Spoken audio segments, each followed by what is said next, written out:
সবাইকে অসংখ্য ধন্যবাদ আজকে জয়েন করার জন্য। আজকে আমাদের ফর্মালি ব্যাংকিং প্রফেশনাল এক্সামিনেশনের ক্লাস শুরু হবে। আমরা লাস্ট দিনে যে ক্লাসটা রেকর্ডিং ক্লাস যারা শুনেছেন তারা হয়তো আহ, জেনেছেন আমরা জেনারেল ব্যাংকিংটা শুরু করব। আর খুব সম্ভবত ঈদের আগে আমরা দুইটা ক্লাস পাবো, আজকের ক্লাস এবং আগামীকালকের ক্লাস। তারপরে হচ্ছে আমাদের ঈদের পরে ক্লাস ক্লাস স্টার্ট হবে। ঈদের মধ্যে আমাদের একটা ভ্যাকেশন থাকবে। ঈদের পরে যখন আমরা ক্লাস শুরু করবো, এটা হচ্ছে স্পেশালি আমরা একটা ডিসিশন নিয়েছি। অনেকেই আছেন যাদের ভাইভা পরীক্ষা আছে ঈদের পরে, কিছু ব্যাংকে আছে যাই ভাইভা ঈদের পরে। তো আমরা ঈদের পর পর এটা অপশনাল, অর্থাৎ মেইন ক্লাসের বাহিরে তিনটা ভাইভা ক্লাসের অ্যারেঞ্জমেন্ট নিয়ে আমরা ক্লাস করব। হয়তো দুইটা ক্লাস নিতে পারি, দুইটা এডিশনাল ক্লাস নিব আমরা। আমি অফার করব সবাইকে, সবাই জয়েন করবেন, আমি গ্রুপে মেসেজ দিব। কিন্তু যারা মনে করেন যে এখন প্রিপারেশন শুরু করেছেন, তাদের আর একটু পরে ভাইবার প্রিপারেশন আসলে দরকার, এরকম প্যাটার্ন যাদের থাকে তারা চাইলে জয়েন না করলেও পারেন। বাট যারা যারা একদম ইমিডিয়েট ভাইবা থাকবে, সামনে ঈদের পরে যাদের ভাইবা থাকবে, তারা আপনারা ওই ভাইবা দুইটা ক্লাসে জয়েন করবেন। এটা আমরা ঈদের পরে, ঈদের ইমিডিয়েট পরে আমরা দুইটা ভাইবা ক্লাসের আয়োজন করব। প্রাইভেট গ্রুপ যেটা আছে, আমাদের পেইড গ্রুপ যেটাকে আমরা বলছি, এই গ্রুপে আমরা মেসেজটা দিয়ে দিব। আপনারা মেসেজটা দেখে সেই অনুযায়ী জয়েন করবেন। রিডিং ম্যাটেরিয়ালসটা আমি শেয়ার করেছি। রিডিং ম্যাটেরিয়ালস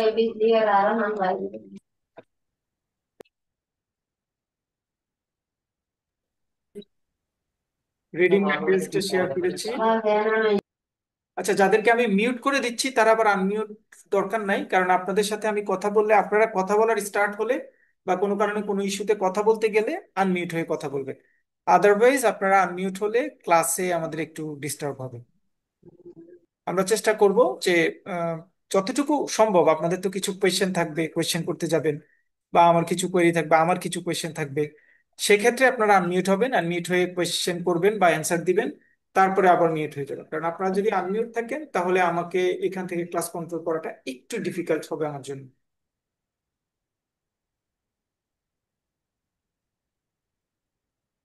আমি রিডিং ম্যাটেরিয়ালস শেয়ার করেছি, রিডিং ম্যাটেরিয়ালসটা সবাই আশা করছি দেখতে পাচ্ছেন।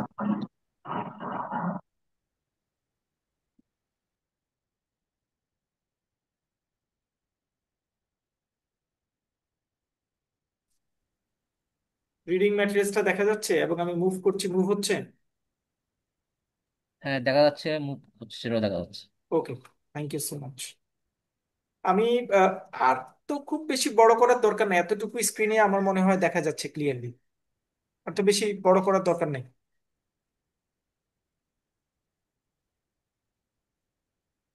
ওকে, আচ্ছা, আমরা প্রথমে আজকে আমাদের জেনারেল ব্যাংকিং এর ক্লাসগুলো,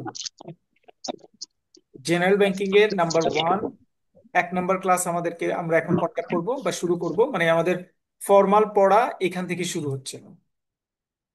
আজকে আমরা যতটুকু আমরা আমরা মোটামুটি সিনopসিসটা আপনাদেরকে এভাবেই দেওয়ার চেষ্টা করব। হয়তো আজকে ইমিডিয়েট 1-2 ঘন্টা আগে অ্যাডভান্স সিনopসিস দিয়েছি, বাট ঈদের পরে বা রেগুলার বেসিসে আমি চেষ্টা করব আপনাদেরকে একদিন আগে মিনিমাম সিনopসিসটা দিয়ে দিতে, অ্যাটলিস্ট বুধবারে, যাতে বৃহস্পতিবার আপনারা প্রিন্ট নিয়ে ফিজিক্যালি আপনাদের হাতে রাখতে পারেন।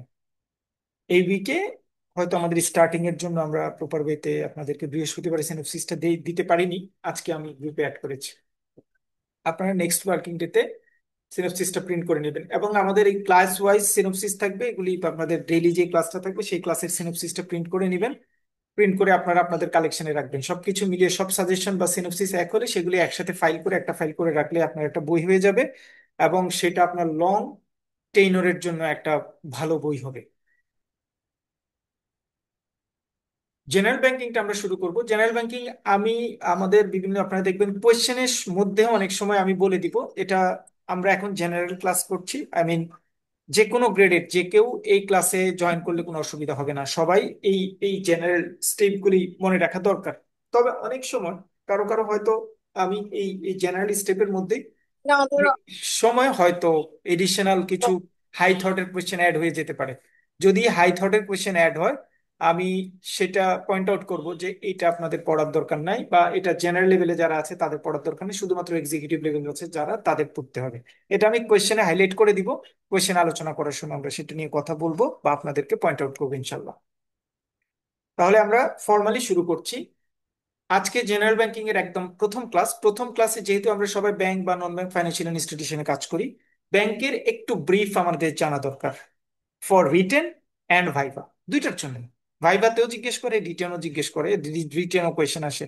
সুতরাং ব্যাংক, নন ব্যাংক ফাইন্যান্সিয়াল ইনস্টিটিউশন অথবা অথবা ব্যাংকিং এই অ্যাক্টিভিটিস গুলির সাথে যারা জড়িত আছে, তারা আসলে কি, কে কে কিভাবে রোল প্লে করে, সেগুলি নিয়ে আমরা একটু প্রথম প্রশ্নতে আলোচনা করার চেষ্টা করব। প্রথম কোয়েশ্চেনটা হচ্ছে, what is central bank? Definitely আপনারা জানেন, বাংলাদেশ ব্যাংকের কথা বলা হয়েছে। কমার্শিয়াল ব্যাংক মানে কি? শিডিউলড আর নন শিডিউল ব্যাংক বলতে কি বোঝায়? স্পেশালাইজড ব্যাংক বলতে কি বোঝায়? নন ব্যাংক ফাইন্যান্সিয়াল ইনস্টিটিউশন আসলে কোনগুলি? ইসলামী ব্যাংক বলতে কি বোঝায়? মার্চেন্ট ব্যাংক কি? ইনভেস্টমেন্ট ব্যাংক কি? তাদের মধ্যে কোনো পার্থক্য আছে কিনা? অথবা এই যে ব্যাংকগুলি নিয়ে আলোচনা, এই আলোচনাগুলির মধ্যে হাইলাইটেডলি কারো মানে এডিশনাল কোনো ফিচার আছে কিনা, ফিচার থাকলে সেটা নিয়ে আলোচনা করা। প্রত্যেকটা জিনিসই আমরা একটু কনসেপ্ট নিব। কনসেপ্ট নিলে আমাদের যেটা ইজিয়ার হবে, যে আমি টোটাল পুরো আমাদের আসলে ব্যাংকিং ইন্ডাস্ট্রিটা কিভাবে মুভ করছে, সেটার একটা 360 ডিগ্রি নলেজ আমার ধারণা হয়ে যাবে। সো এই কোয়েশ্চেনটা নট অনলি এক্সাম, এক্সামের পাশাপাশি as a banker, as a non bank financial ইনস্টিটিউশনের এন্টিটি, আপনার এই কোয়েশ্চেনটা জানাটা খুব জরুরি। রিটেনের জন্য দরকার, ভাইবার জন্য দরকার, অ্যাজ এ ব্যাংকার আপনার সিভিক সেন্সের জন্য জানা দরকার। তিনটে স্টেপকে একসাথে এই কোয়েশ্চেনটা কভার করে। প্রথমত প্রথমত আমরা জানি ব্যাংককে, আমাদের যে ব্যাংকগুলি আমাদের মার্কেটে পরিচালিত হয়, সেই ব্যাংকগুলিকে আমরা দুই ধরনের, দুইটা স্টেপে ভাগ করি। একটা স্টেপে এটাকে আমরা বলি শিডিউল ব্যাংক, আরেকটা স্টেপ এটাকে আমরা বলি নন শিডিউল ব্যাংক। শিডিউল ব্যাংক এবং নন শিডিউল ব্যাংক, সাধারণত শিডিউল ব্যাংক বলতে কি বোঝায় বা নন শিডিউল ব্যাংক বলতে কি বোঝায়? শিডিউল ব্যাংক বলতে বোঝায়, আমরা জানি যে কোনো ব্যাংক যখন ফর্মেটিভলি আসে, মার্কেটে ইনকর্পোরেট হয়, ইনজেক্ট হয়, অথবা মার্কেটে নতুন করে আসে, আমরা জানি ব্যাংক কোম্পানি অ্যাক্ট 1991 অনুযায়ী যেই বিভিন্ন রিকোয়ারমেন্ট থাকে, সেই রিকোয়ারমেন্ট ফিল আপ করে কোনো একটা ব্যাংক বাংলাদেশের মার্কেটে আসতে হয়। তাহলে ব্যাংক কোম্পানি অ্যাক্ট 1991, যেটা 2003-এ অ্যামেন্ডমেন্ট হয়েছে, এটা আমরা আলাদা করে পড়বো। বাট আমরা এখানে শুধু মনে রাখবো যে কোনো একটা ব্যাংক যখন শিডিউল প্রাপ্ত হয় অথবা কোনো একটা দেশে, আমাদের দেশে ইনকর্পোরেট হয়, তখন তারা ব্যাংক কোম্পানি অ্যাক্ট 1991-এর ক্ষমতা বলে আমাদের দেশে লাইসেন্স প্রাপ্ত বা শিডিউল প্রাপ্ত হয়। এটা হচ্ছে প্রথম কথা। তাহলে শিডিউল ব্যাংক হচ্ছে ওই সকল ব্যাংক, যেই সকল ব্যাংক ব্যাংক কোম্পানি অ্যাক্ট 1991-এর নিয়ম নীতি অনুযায়ী আমাদের দেশে ইনকর্পোরেট হয়, তাদেরকে আমরা বলবো schedule bank. Non schedule bank, non schedule bank are established for specific, এগুলি সাধারণত এগুলি সাধারণত ব্যাংক কোম্পানি অ্যাক্টের 1991 অনুযায়ী এরা প্রথমত গঠিত হয় না। এরা স্পেশাল কিছু পারপাস অথবা স্পেশাল কিছু ফিচারকে ইভ্যালুয়েট করার জন্য, মিটিগেট করার জন্য, অথবা ইমপ্লিমেন্ট করার জন্য নন শিডিউল ব্যাংকগুলি সাধারণত মার্কেটে আসে। তাহলে একদম ব্রড হ্যান্ডে ব্যাংক হচ্ছে দুই রকম, একটা হচ্ছে শিডিউল ব্যাংক আর একটা হচ্ছে নন শিডিউল ব্যাংক। শিডিউল ব্যাংক হচ্ছে যেগুলি ব্যাংক কোম্পানি অ্যাক্ট 1991 এর নিয়ম অনুযায়ী প্রতিষ্ঠিত হয়, তাদেরকে শিডিউল ব্যাংক বলে। নন ব্যাংক ফাইন্যান্সিয়াল ইনস্টিটিউশন হচ্ছে যেই সকল ফাইন্যান্সিয়াল ইনস্টিটিউশন সাধারণত ব্যাংক কোম্পানি অ্যাক্টের, অ্যাক্ট 1991 এর শিডিউল শিডিউল ব্যাংকগুলি প্রতিষ্ঠিত হওয়ার জন্য যে নিয়ম নীতি প্রচলিত, সেই নিয়ম নীতি অনুযায়ী সেগুলি সাধারণত কনভে হয় না বা পরিচালিত হয় না। এগুলি বিশেষ কোনো ক্ষমতা, বিশেষ কোনো পারপাস, বিশেষ কোনো ইস্যুকে প্রতিষ্ঠিত করার জন্য নন শিডিউল ব্যাংকগুলি সাধারণত প্রতিষ্ঠিত হয়। As per Bangladesh bank circular বা Bangladesh bank guideline, Bangladesh bank reference, আমাদের দেশে বর্তমানে নন শিডিউল ব্যাংক আছে পাঁচটা। এগুলো হচ্ছে আনসার, বিডিপি, উন্নয়ন ব্যাংক, কর্মসংস্থান ব্যাংক, গ্রামীণ ব্যাংক, জুবলি ব্যাংক, পল্লী সঞ্চয় ব্যাংক, এই পাঁচটা ব্যাংক। আনসার বিডিপি ব্যাংক, এটা সাধারণত আনসারদের উন্নয়নে কাজ করে। কর্মসংস্থান ব্যাংক, এটা সাধারণত ওভারসিজ এমপ্লয়ি যারা আছে, অর্থাৎ বাহির থেকে যে সকল যারা কর্মহীন, তাদেরকে সাধারণত কর্মসংস্থানের ব্যবস্থা করার জন্য ব্যাংক কাজ করে। গ্রামীণ ব্যাংক আমরা সবাই জানি মাইক্রো ফাইন্যান্সিয়াল ইনস্টিটিউশন হিসেবে, এরা সাধারণত মাইক্রো ফাইন্যান্সের অ্যাক্টিভিটিস গুলিকে নিয়ে এরা কাজ করে। জুবলি ব্যাংক, এটা খুব ইম্পর্টেন্ট, এটা আমি আলাদা করে লিখেছি এজন্য। জুবলি ব্যাংক এটা আসলে অনেক পুরনো একটা ব্যাংক। এই ব্যাংকটা প্রথম, the bank was first registered joint stock companies and firms in April 1913, 1913 সালে এটা প্রতিষ্ঠিত হয়। দেন 1987-এ এটার নাম চেঞ্জ হয়ে এটা জুবলি ব্যাংক হয়, এবং বর্তমানে এটা নন শিডিউল ব্যাংক হিসেবে ক্যাটাগরাইজড। বাট রিসেন্টলি 2020-এ এই ব্যাংকের নানা রকম জটিলতা রয়েছে। এটা সাধারণত কুষ্টিয়া বেসড ব্যাংক, কুষ্টিয়ায় ব্যাংকটা প্রতিষ্ঠিত, নানা রকম জটিলতা রয়েছে। এবং আমরা খুব সম্ভবত অচিরে এই ব্যাংক বন্ধ হওয়ার প্রকিউরমেন্ট সম্পূর্ণ হবে, মানে আন্ডার প্রসেস, বাট এখনো বন্ধ হয়নি। দ্যাটস ওয়াই এখানে এনলিস্টেড, বন্ধ হলে এটা এনলিস্টেড জায়গা থেকে সরে যাবে। পল্লী সঞ্চয় ব্যাংক, এটা সাধারণত গ্রাম অঞ্চলের মানুষের সঞ্চয়কে এনকারেজ করার জন্য পল্লী সঞ্চয় ব্যাংকটা প্রতিষ্ঠিত হয়েছে। নন শিডিউল ব্যাংকের স্ট্রাকচারটা আমরা বুঝতে পারছি। দেখেন, প্রশ্ন হচ্ছে নন শিডিউল ব্যাংক কি বাংলাদেশ ব্যাংকের ক্ষমতা বা বাংলাদেশ ব্যাংকের সুপারভিশনে থাকবে? প্রথম কথা হচ্ছে হ্যাঁ, থাকবে। তাহলে তাদেরকে আমি শিডিউল ব্যাংক থেকে আলাদা করব কেন? তাদেরকে শিডিউল ব্যাংক থেকে আলাদা করব বিকজ ব্যাংক কোম্পানি অ্যাক্ট 1991-এ শিডিউল ব্যাংক হওয়ার জন্য যে নির্দিষ্ট নিয়ম নীতি রয়েছে, সেই নির্দিষ্ট নিয়ম নীতি অনুযায়ী নন শিডিউল ব্যাংকগুলি প্রতিষ্ঠিত হয় না। দ্যাটস ওয়াই তাদেরকে আমরা নন শিডিউল ব্যাংক বলবো। বাট শিডিউল এবং নন শিডিউল দুই ধরনের ব্যাংকই বাংলাদেশ ব্যাংকের সুপারভিশনে সাধারণত পরিচালিত। খুব ইম্পর্টেন্ট কথা কিন্তু এটা, আমরা অনেকেই এই জায়গাটাতে হয়তো আমরা একটু ম্যানিপুলেট হয়ে যাই, বুঝতে একটু অসুবিধা। দুইটাই বাংলাদেশ ব্যাংক সুপারভাইজ করবে, বাট শিডিউল ব্যাংকগুলি হচ্ছে ব্যাংক কোম্পানি অ্যাক্টে শিডিউল ব্যাংক প্রতিষ্ঠিত হওয়ার যে নিয়ম নীতি আছে সেটা অনুযায়ী পরিচালিত হবে। আর নন শিডিউল ব্যাংকগুলি সেই অনুযায়ী পরিচালিত হবে না।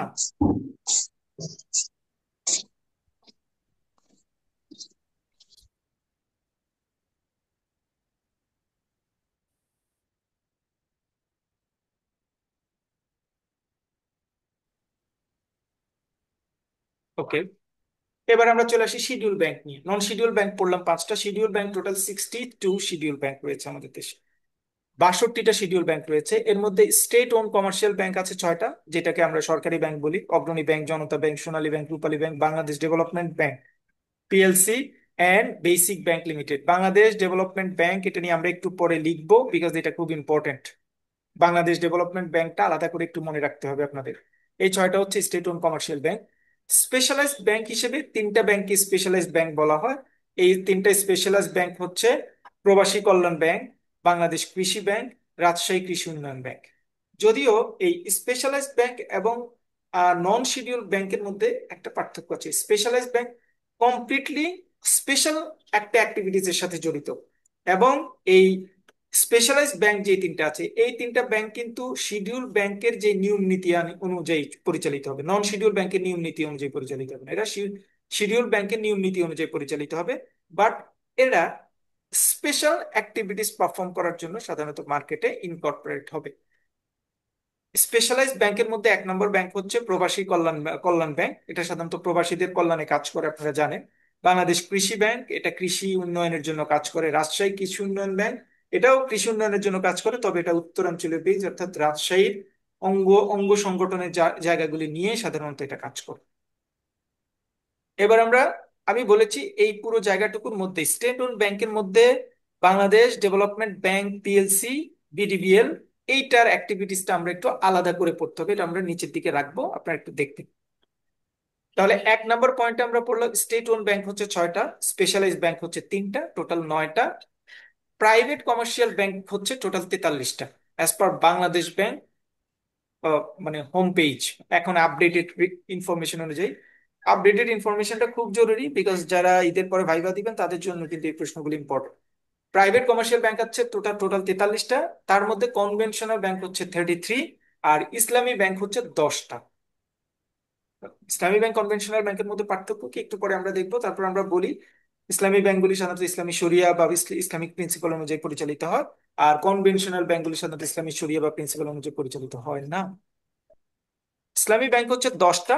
এই 10টা ইসলামী ব্যাংকগুলিকে বলা হয় ফুল ফ্লেজেস ইসলামী ব্যাংক, অর্থাৎ টোটাল অ্যাক্টিভিটিসে ইসলামী ব্যাংকের মাধ্যমে তারা পরিচালিত হবে।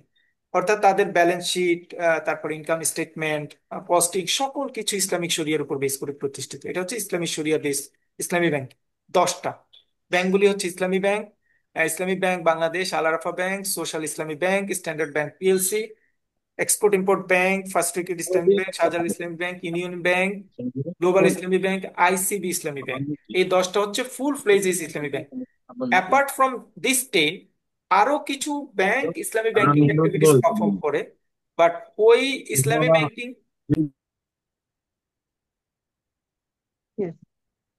যে কয়টা ব্যাংক ইসলামী ব্যাংকিং অ্যাক্টিভিটিস পারফর্ম করে, মানে ফুল ফ্লেজে করে না, কিছু হয়তো এই যেটাকে আমরা বলি হচ্ছে আউটলেট দিয়ে তৈরি করা, অথবা যেটাকে আমরা ব্রাঞ্চ ব্যাংকিং এর সাথে অ্যাড করে তৈরি করা, কটো মেনটেন করে তৈরি করা, যেভাবে বলি না কেন, অর্থাৎ একটা একটা নির্দিষ্ট স্টেপ ম্যানেজ করে ইসলামী ব্যাংকিং পরিচালিত করে কিছু কিছু ব্যাংক আছে, যেমন ট্রাস্ট ব্যাংক আপনারা জানেন। ট্রাস্ট ব্যাংক ইসলামী ব্যাংকিং প্র্যাকটিস করে, বাট ফুল ফ্লেজে না। ইসলামী ব্যাংকিং এ ট্রাস্ট ব্যাংকের ইসলামী ব্যাংকিং এর ব্যালেন্স শিট, ইসলামী ব্যাংকিং এর ইনকাম এবং কস্ট স্টেটমেন্ট রেগুলার স্টেটমেন্টের বাহিরে। এরকম হাইব্রিড কিছু ব্যাংক আছে যারা কনভেনশনাল এবং ইসলামিক দুই ধরনের ব্যাংকিং প্র্যাকটিস করেন। এইটার আমরা একদম এক্সাক্ট ডেটা এখানে উপস্থাপন করি না, বিকজ এটা আসলে আমাদের দরকার নাই। তাহলে ইসলামী ব্যাংক হচ্ছে 10টা, ফুল ফ্লেজেস ইসলামী ব্যাংক 10টা। আর কনভেনশনাল ব্যাংক যেটা, কনভেনশনাল ব্যাংক হচ্ছে 33টা। সবকিছু মিলিয়ে প্রাইভেট কমার্শিয়াল ব্যাংক হচ্ছে 43টা। একটা ডিজিটাল ব্যাংকের কথা বলা হয়েছে, একটা ডিজিটাল ব্যাংক নিয়ে লাইসেন্সিং অ্যাক্টিভিটিস নিয়ে কথা বলেছে, যদিও এটার কাজ শেষ হয়নি। এটা হচ্ছে নগদ ডিজিটাল ব্যাংক বলতে একটা ব্যাংক ডিজিটাল ব্যাংকের জন্য লাইসেন্সের জন্য ওরা জমা দিয়েছে। দেখেন এখানে লেখা আছে, there is one digital commercial bank yet not granted permission from commercial operation which is owned by individual বা প্রাইভেট এন্টিটিস। এটা আসলে লাইসেন্স প্রাপ্ত হয়নি, বাট তারা সাবমিট করেছে। এবং ডিজিটাল কমার্শিয়াল ব্যাংক বা ডিজিটাল ব্যাংকের আইডিয়া জেনারেট করার জন্য সাধারণত এই ব্যাংকটা মার্কেটে এসছে। তাহলে ডিজিটাল কমার্শিয়াল ব্যাংক, আমাদের কোনো ডিজিটাল ব্যাংক আছে কিনা? নাই। তবে একটা ব্যাংক লাইসেন্সের জন্য, অনেকগুলি ব্যাংক দিয়েছে, নগদ ম্যাক্সিমাম কাজ কমপ্লিট করেছে, সেজন্য ডিজিটাল কমার্শিয়াল ব্যাংক হিসেবে একটা ব্যাংকে সাধারণত রেকগনাইজ করা হয়। ফরেন কমার্শিয়াল ব্যাংক আছে 9টা। এদের আমাদের ওরকম করে নাম না জানলেও চলে, আমরা টুকটাক জানি। তাহলে যদি আমি প্রাইভেট কমার্শিয়াল ব্যাংকের কথা বলি, টোটাল প্রাইভেট কমার্শিয়াল ব্যাংক হচ্ছে 43টার, মানে প্রাইভেট কমার্শিয়াল ব্যাংক হচ্ছে 43টার মধ্যে 33টা হচ্ছে কনভেনশনাল আর 10টা হচ্ছে ইসলামিক, 43টা হলো।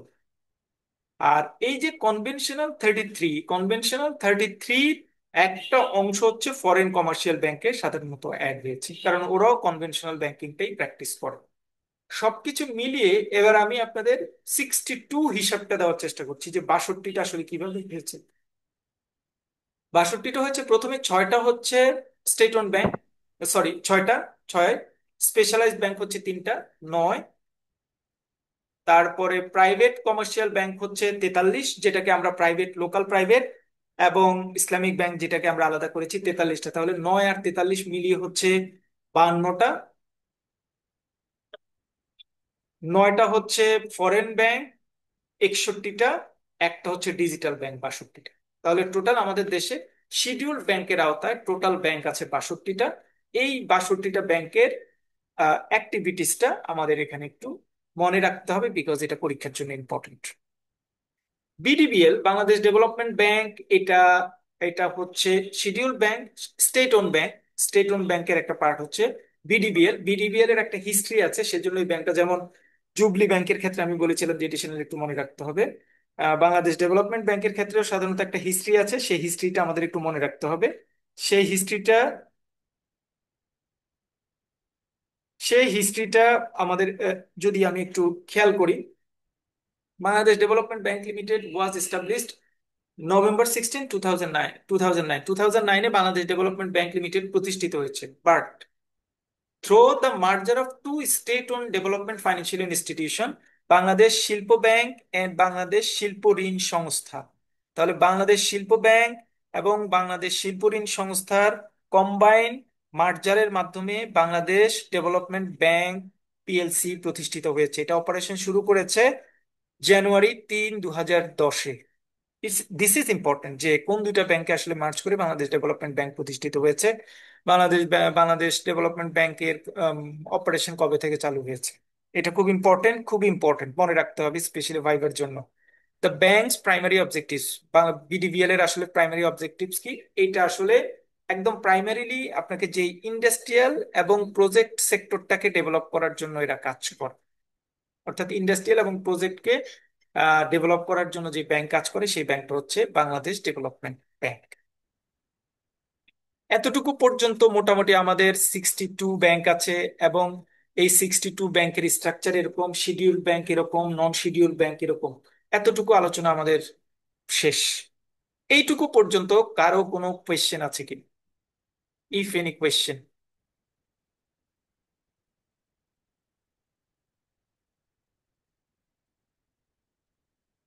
নাই এই কনসেপ্ট। জি। গ্রামীণ গ্রামীণ ব্যাংক, এটা তো মাল্টিপারপাস কোঅপারেটিভ, কিন্তু এটা কি আসলে এই যে আচ্ছা, স্পেশালাইজড ব্যাংকের ভিতরে পড়ে? হ্যাঁ, এটা হচ্ছে এটাকে দুইটা ক্যাটাগরিতে ফেলবো। যদি মাইক্রো ফাইন্যান্সের যে ব্যাংকিং স্ট্রাকচার, সেখানেও এটাকে আমরা ফেলবো। আর নন শিডিউল ব্যাংকের স্ট্রাকচারও এটা পড়বে, কারণ এটা তো ব্যাংক কোম্পানি অ্যাক্ট 1991-এর শিডিউল ব্যাংকগুলির স্ট্রাকচার অনুযায়ী প্রতিষ্ঠিত হয়নি। দ্যাটস ওয়াই এটা হচ্ছে নন শিডিউল ব্যাংকের ক্যাটাগরিতে পড়বে। গ্রামীণ ব্যাংক দুইটা সমবায় ব্যাংক, ক্যাটাগরিতে পড়বে। সমবায় ব্যাংক, গ্রামীণ এটাও তো ব্যাংক একটা ইয়ে। দুইটা ক্যাটাগরিতে পড়বে। একটা হচ্ছে শিডিউল ব্যাংক, নন শিডিউল ব্যাংকের ক্যাটাগরিতে পড়বে। এন্ড আরেকটা হচ্ছে মাইক্রো ফাইন্যান্সিয়াল ইনস্টিটিউশন হিসেবেও তার জায়গাও সেটা অন্তর্ভুক্ত হবে। ঠিক আছে। আর একটা সমবায় ব্যাংক যেটা আছে, সমবায় ব্যাংক। সমবায় ব্যাংক। হ্যাঁ। আচ্ছা, সমবায় ব্যাংক হচ্ছে এটা নন শিডিউল ব্যাংকের মধ্যে পড়বে, বাট এইটাকে বাংলাদেশ ব্যাংক তাদের যে ব্যাংক নন শিডিউল ব্যাংকের ক্যাটাগরি যেটা, সেখানে এই ব্যাংকের নামটাকে অন্তর্ভুক্ত করে। দ্যাটস ওয়াই আমরা এটাকে এখানে অ্যাড করি। ঠিক আছে। ভাইয়া, জি। এই যে এখানে দেখা যাচ্ছে অ্যামেন্ডমেন্ট 2003, মানে 2003-এর পরে কিন্তু অ্যামেন্ডমেন্ট হয়েছে এটা ব্যাংক কোম্পানি অ্যাক্ট। হ্যাঁ, ব্যাংক কোম্পানি অ্যাক্ট তিনের তিনের পরে অ্যামেন্ডমেন্ট হয়েছে, এবং যে অ্যামেন্ডমেন্ট গুলি হয়েছে সেগুলি আমরা কভার করবো। এটা আমাদের ব্যাংক কোম্পানি অ্যাক্টের জায়গায় যাবে। হ্যাঁ, আচ্ছা ব্যাংক আচ্ছা। কোম্পানি বাট শিডিউল ব্যাংকগুলিকে প্রতিষ্ঠিত করার একদম মেইন নিয়ম নীতিগুলি 2003-এর অ্যামেন্ডমেন্টে এসছে, যেটাকে 1991 পরবর্তী 2003-এর অ্যামেন্ডমেন্টে এসছে বলে আমরা এই দুইটাকে এখানে কম্পাইল করেছি। বাট আমরা ও আচ্ছা যখন আচ্ছা। ব্যাংক কোম্পানি অ্যাক্ট পড়বো, তখন সেখানে আমরা অ্যামেন্ডমেন্ট গুলি নিয়ে আলোচনা করব। হুম, ঠিক আছে, মানে এটা এই শিডিউল ব্যাংক গুলো এই 2003-এর আন্ডারে যেটা পড়বে সেটা, তাই তো? ওই সময় অ্যামেন্ডমেন্ট গুলো হয়েছে জি। শিডিউল ব্যাংকে। মানে আমরা অ্যামেন্ডমেন্ট গুলি টাইম টু টাইম, তো অ্যামেন্ডমেন্ট তো ডেফিনেটলি পরে আরো অ্যামেন্ডমেন্ট হচ্ছে এবং কন্টিনিউয়াসলি এটা হচ্ছে। যে অ্যামেন্ডমেন্ট গুলি হয়েছে সেগুলিকে আমরা টোটালি এখানে অ্যাড করে নিয়ে আসিনি। কারণ শিডিউল ব্যাংকের ওই মেইন র অ্যামেন্ডমেন্টটা হয়েছে শিডিউল ব্যাংকগুলির জন্য অ্যামেন্ডমেন্ট নাম্বার 2003-এরটা দিয়ে। দ্যাটস ওয়াই এখানে 2003-কে হাইলাইটেড করা হয়েছে। ও আচ্ছা আচ্ছা, মানে আমি ভাবছিলাম যে এটা লাস্ট অ্যামেন্ডমেন্ট না, কিনা। না, না, না, লাস্ট অ্যামেন্ডমেন্ট না, এটা পরে অ্যামেন্ডমেন্ট আছে। আর ঠিক কারো আছে। কোনো কোয়েশ্চেন? আচ্ছা, আপনারা কোয়েশ্চেন করবেন, কারো সিঙ্গেল পরিমাণ ইস্যুস থাকলেও কোয়েশ্চেন করবেন। আমরা প্ল্যান করি নর্মালি, আমি বাই নেচারই এরকম এরকম আমার আমার প্ল্যানই এরকম, বা আমি এরকম করে ক্লাস নেই। যে ধরেন আমি একটা প্রি ডিটারমাইন্ড একটা স্কেডিউল দিলাম, একটা শীট দিলাম, এই সিনোপসিসটা আজকে শেষ করবো বলে প্ল্যান করলাম। বাট আপনাদের কোয়েরি, আপনাদের আন্ডারস্ট্যান্ডিংটা ক্লিয়ার করতে গিয়ে যদি শীটটা আমার শেষ না হয়, no issues. No issues, but তাড়াতাড়ি যাব না। হ্যাঁ, আপনারা একটু বুঝে শুনে বুঝবেন। এবং এইখান থেকে আজকে ধরেন 1.5 ঘন্টা আমাদের সাথে থাকার পরে এখান থেকে একটা ভ্যালু অ্যাড আপনার জন্য হবে। এতটুকু ভ্যালু অ্যাড করে আপনি এখান থেকে বেরোবেন। এটা হচ্ছে আমাদের মেইন প্ল্যান। সো কারো যে কোনো ইস্যুতে কোয়েশ্চেন মনে আসলে কোয়েশ্চেন করবেন। আপনার কোয়েশ্চেনের কারণে আপনি যেমন লাভবান হবেন, অন্য আরো 10 জন লাভবান হবে। কোয়েশ্চেন করাটা কিন্তু বিশাল বড় একটা ক্রেডিটের ইস্যু, এবং এটা কিন্তু আপনার আন্ডারস্ট্যান্ডিংটাকে খুব সহজে ক্লিয়ার করে দিবে। ভাইয়া, 9 ফরেন ব্যাংক গুলার মধ্যে মানে কোনগুলা পড়ে? এইচএসবিসি, সিটিএনএ, এইসব, জি, এসসিবি? জি, জি। আচ্ছা আচ্ছা।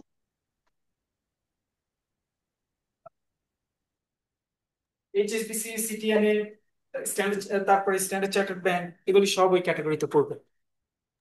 এটা একটা কোশ্চেন ছিল, সেটা হচ্ছে কি, এবছর দেখলাম যে অনেকগুলো ব্যাংক ডিভিডেন্ড দিতে পারে নাই, কিন্তু তারা এবছর প্রত্যেকটা ব্যাংক কি প্রফিট করেছে, মানে টার্গেটেড অ্যাচিভ করেও প্লাস করেছে। এটা কারণটা নো ডিভিডেন্ড আসতেছে অনেকগুলো ব্যাংক, সেই এসএলএম গ্রুপের ব্যাংক গুলো বাদেও।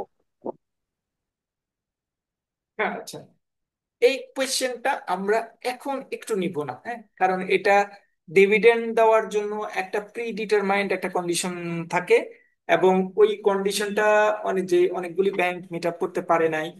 উইন্ডো ড্রেসিং করতে একটা ইস্যুস থাকে। মানে প্রপার ওয়েতে যেভাবে যেভাবে ধরেন ডিভিডেন্ড দেওয়ার জন্য যে মেকানিজমটা বা যে স্টেপটা ফলো করার কথা, সেই স্টেপটা তারা প্রপার ওয়েতে ফলো করেনি। দ্যাটস ওয়াই তারা ডিভিডেন্ড দিতে পারেনি। আপনারা হয়তো যদি আপনাদের মানে একটু দরকার হয় মনে করেন, তাহলে আমি একটু অ্যাড করতে পারি। মানে এইটা হচ্ছে জেনারেলি কুন্ডুদা আর প্রশ্ন আর করেছেন, দ্যাটস ওয়াই আমি অ্যান্সার দিচ্ছি।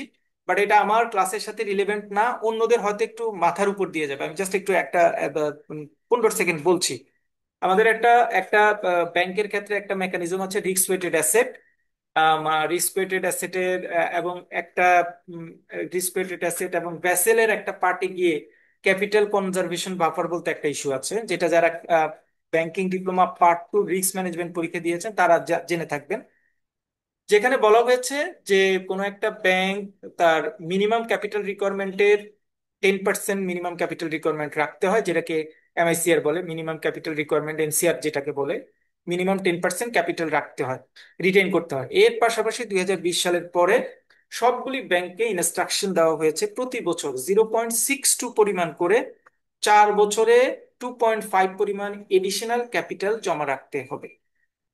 তার মানে 2000, এটা 2018 সাল থেকে ছিল, ইনফ্যাক্ট 2016 সাল ছিল, করোনার জন্য একটু মানে এদিক ওদিক হয়েছে। সবকিছু মিলিয়ে 2024 সালে এসে দাঁড়িয়েছে প্রত্যেকটা ব্যাংকের মিনিমাম ক্যাপিটাল রিকোয়ারমেন্ট 12.5% রাখতে হবে। যারা 10% রেখেছে দে আর ওয়েল, ভালো ব্যাংক। বাট এই যে কনজারভেশন বাফার নামে যে 2.5% যারা রাখতে পারে নাই, দো দে had gained profit, though they are a good bank, but এই ক্যাপিটাল কনজারভেশন বাফারে 2.5% রাখতে পারে নাই বলে তারা মার্কেটে ভালো অবস্থান থাকার পরেও ডিভিডেন্ড ঘোষণা করতে পারে, ডিভিডেন্ড প্রদান করতে পারে। এটা হচ্ছে একটা ইন্ডিকেটর।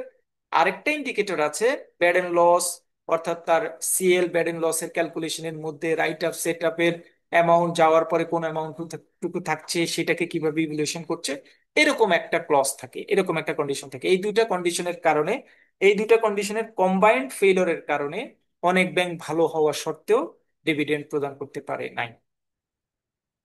আমার জাস্ট জাস্ট আপনারা কোয়েশ্চেন করেছেন বলেছি, বাট এটা নিয়ে আমি আলোচনা করব আমার ফার্দার, আরো পরে এটা নিয়ে আমি ডিটেইল আলোচনা করব। কোয়েশ্চেন আছে সেটা সেখানে আমরা আলোচনা করবো, জাস্ট সেখানে একটু বললাম আপনারা যেহেতু প্রশ্ন করেছেন সেই জন্য। আহ এবার আমরা চলে আসলাম, ব্যাংক শেষ, এবার আমরা আসলাম নন ব্যাংক ফাইন্যান্সিয়াল ইনস্টিটিউশন, যেটাকে ফাইন্যান্স কোম্পানিও বলা হয়। নন ব্যাংক ফাইন্যান্সিয়াল ইনস্টিটিউশন বলতে যেই আমাদের as per Bangladesh bank circular বা বাংলাদেশ ব্যাংক ইনস্ট্রাকশন বা ডিরেকশন, ফাইন্যান্স কোম্পানি আর those types of financial institution which are licensed under finance company act 2023। Very very important. Finance company আইন 2023, দ্য ফাইন্যান্স কোম্পানি অ্যাক্ট 2023 উপর base করে যেই financial institution গুলি প্রতিষ্ঠিত হয় তাদেরকে নন ব্যাংক ফাইন্যান্সিয়াল ইনস্টিটিউশন প্রতিষ্ঠান বলে। তাহলে ব্যাংকগুলি প্রতিষ্ঠিত হয় ব্যাংক কোম্পানি অ্যাক্ট 1991 এর অনুসারে, আর নন ব্যাংক ফাইন্যান্সিয়াল ইনস্টিটিউশন বা ফাইন্যান্স কোম্পানিগুলি প্রতিষ্ঠিত হয় ফাইন্যান্স কোম্পানি আইন 2023 অনুসারে। টোটাল আমাদের যদি ক্যালকুলেশন করি, এখন পর্যন্ত বাংলাদেশে বর্তমানে লাইসেন্স প্রাপ্ত নন ব্যাংক ফাইন্যান্সিয়াল ইনস্টিটিউশন হচ্ছে আজকে পর্যন্ত, মানে আজকে বাংলাদেশ ব্যাংকের এরিয়া সার্কুলেশন পর্যন্ত 35। কয়েকটা যদি নন ব্যাংক ফাইন্যান্সিয়াল ইনস্টিটিউশনের নাম বলি তাহলে বলতে পারি DBH finance PLC, IDLC finance PLC, IPDC finance limited, আরো রেপুটেড অনেক নাম আছে। আপনি যদি বাংলাদেশ ব্যাংকে ঢুকেন, বাংলাদেশ ব্যাংকে ঢুকলে আপনি এইটা খুব সহজেই ইভ্যালুয়েশন করতে পারবেন।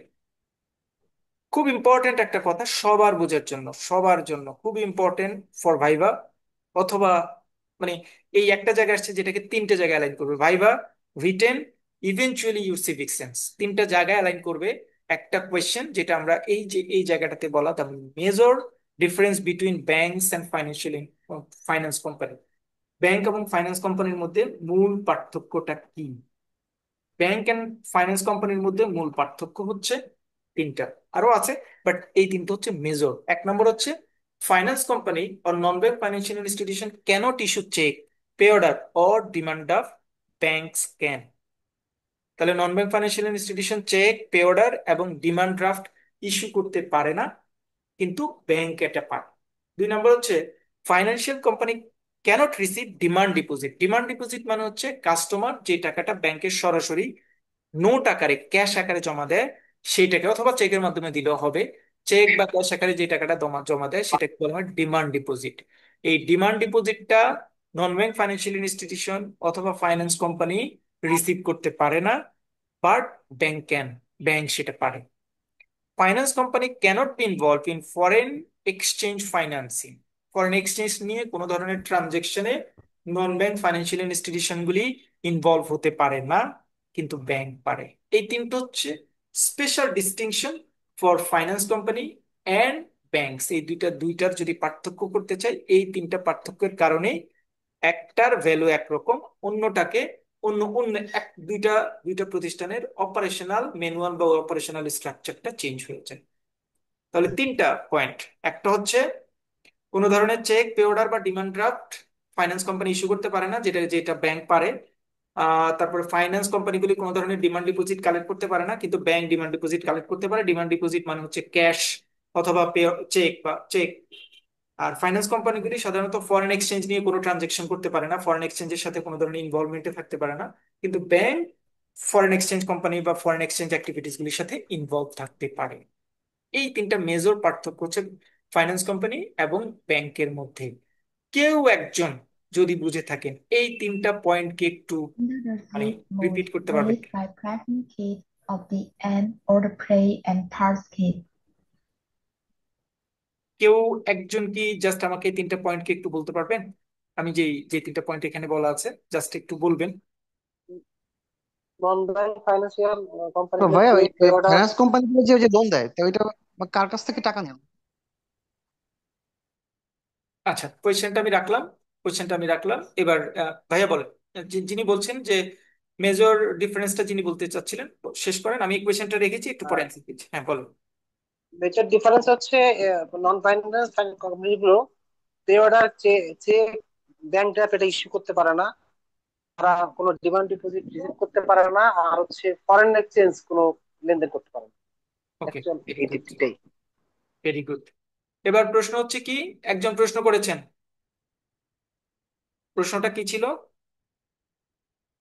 যে নন ব্যাংক ফাইন্যান্সিয়াল ইনস্টিটিউশন গুলি যে লোন দেয়, ডেফিনেটলি লোন দেয়, সেই লোনের টাকাটা ওরা কোথা থেকে আনে? এটা হচ্ছে কোয়েশ্চেন। তৌহিদ ভাই কি আছেন আমাদের সাথে? তৌহিদ ভাই আছেন?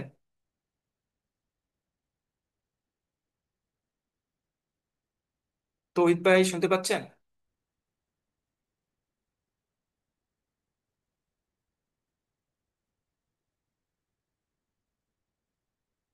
আচ্ছা দেখেন,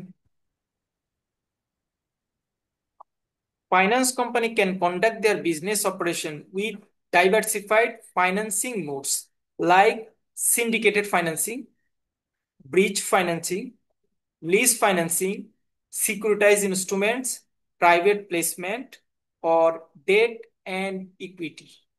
এই debt and equity financing activities গুলিতে সাধারণত ফাইন্যান্স কোম্পানিগুলি অ্যাড হয় বা তাদের অ্যাক্টিভিটিস গুলি পরিচালনা করে।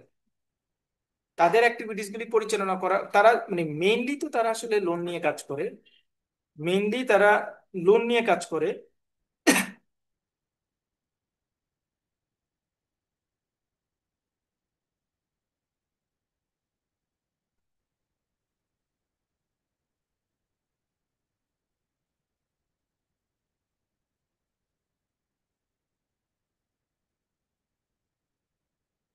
আচ্ছা, মাঝখানে মনে হয় আমাকে একটু সবাই ডিস্টারবেশন পেয়েছেন। আমাকে এখন শুনতে পাচ্ছেন সবাই? শুনতে পাচ্ছেন? আচ্ছা, একজন জি প্রশ্ন, ভাইয়া শুনতে লাস্টে পাচ্ছি। আমাদের একটা প্রশ্ন ছিল যে নন ব্যাংক ফাইন্যান্সিয়াল ইনস্টিটিউশনটা আসলে তাদের ফান্ডটা কিভাবে ম্যানেজ করে, যেহেতু খুব স্বাভাবিকভাবে তারা চেক নিচ্ছে না, ক্যাশ টাকা নিচ্ছে না, ফরেন এক্সচেঞ্জ নিয়ে বিজনেস করছে না, তাহলে এদিকে আবার তারা লোন বা ইনভেস্টমেন্টের কাজ করে, তাহলে তারা ফান্ড আসলে কিভাবে কালেক্ট করে?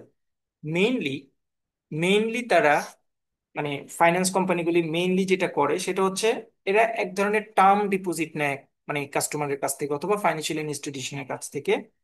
Commercial paper, bond, share, debenture, এই অ্যাক্টিভিটিস গুলিতে সাধারণত ফাইন্যান্স কোম্পানিগুলি অ্যাড থাকে। এবং যদি আমি কিছু ফাইন্যান্স কোম্পানি তো ডেফিনেটলি ইসলামিক ইসলামিক মুডে আছে, সেক্ষেত্রে সুকুক বা এই টাইপের ইসলামিক বন্ডগুলিতে তারা ইনভলভ থাকে। তাহলে কমপ্লিটলি কিছু টার্ম ডিপোজিটের পাশাপাশি তারা সাধারণত কমার্শিয়াল পেপার, শেয়ার, তারপরে বন্ড, ডিবেঞ্চার, এই জিনিসগুলিকে সাধারণত তারা ইউটিলাইজ করে এবং এটার মাধ্যমে তারা ফান্ড জেনারেট করে সেই ফান্ডটা তারা ইনভেস্টমেন্ট অ্যাক্টিভিটিতে যায়। তার পাশাপাশি ডেফিনেটলি ডেফিনেটলি এটার একটা পার্ট আছে যে তার পাশাপাশি সাধারণত আমরা একটু পরে পড়বো, মানে একটু পরে পড়বো মানে মার্চেন্ট ব্যাংকের এই জায়গাতে গেলেই দেখবো যে আইপি ইস্যু করার একটা ইস্যু আছে, অর্থাৎ ফান্ড জেনারেট করার জন্য আমি আমি শেয়ার শেয়ার দিলাম, শেয়ারটা আপনার কাছে বিক্রি করলাম, আপনি আমাকে টাকা দিলেন, সেই টাকাটা আমি জেনারেট করেও ওদের সাধারণত ফান্ডিং ইস্যুসটা কভার হয় non bank financial institution. Example বলেছে DPS finance, PLC, IDFC finance এবং আইপিডিসি ফাইন্যান্স, এটা হচ্ছে নন ব্যাংক ফাইন্যান্সিয়াল ইনস্টিটিউশনের তিনটে এক্সাম্পল দিয়েছি। মেনি মোর আর পেন্ডিং, কারণ total non bank financial institution আমাদের দেশে এখন পর্যন্ত 35 licence non bank financial institution রয়েছে। আর ভাইয়া, যদি ওরা টার্ম ডিপোজিট মানে ওরা টার্ম ডিপোজিট করে, তাহলে টার্ম ডিপোজিটটা ক্লায়েন্টকে কিভাবে দেয়? মানে ওরা যেহেতু কোনো পে অর্ডার ইস্যু করে না, চেক ইস্যু করে না,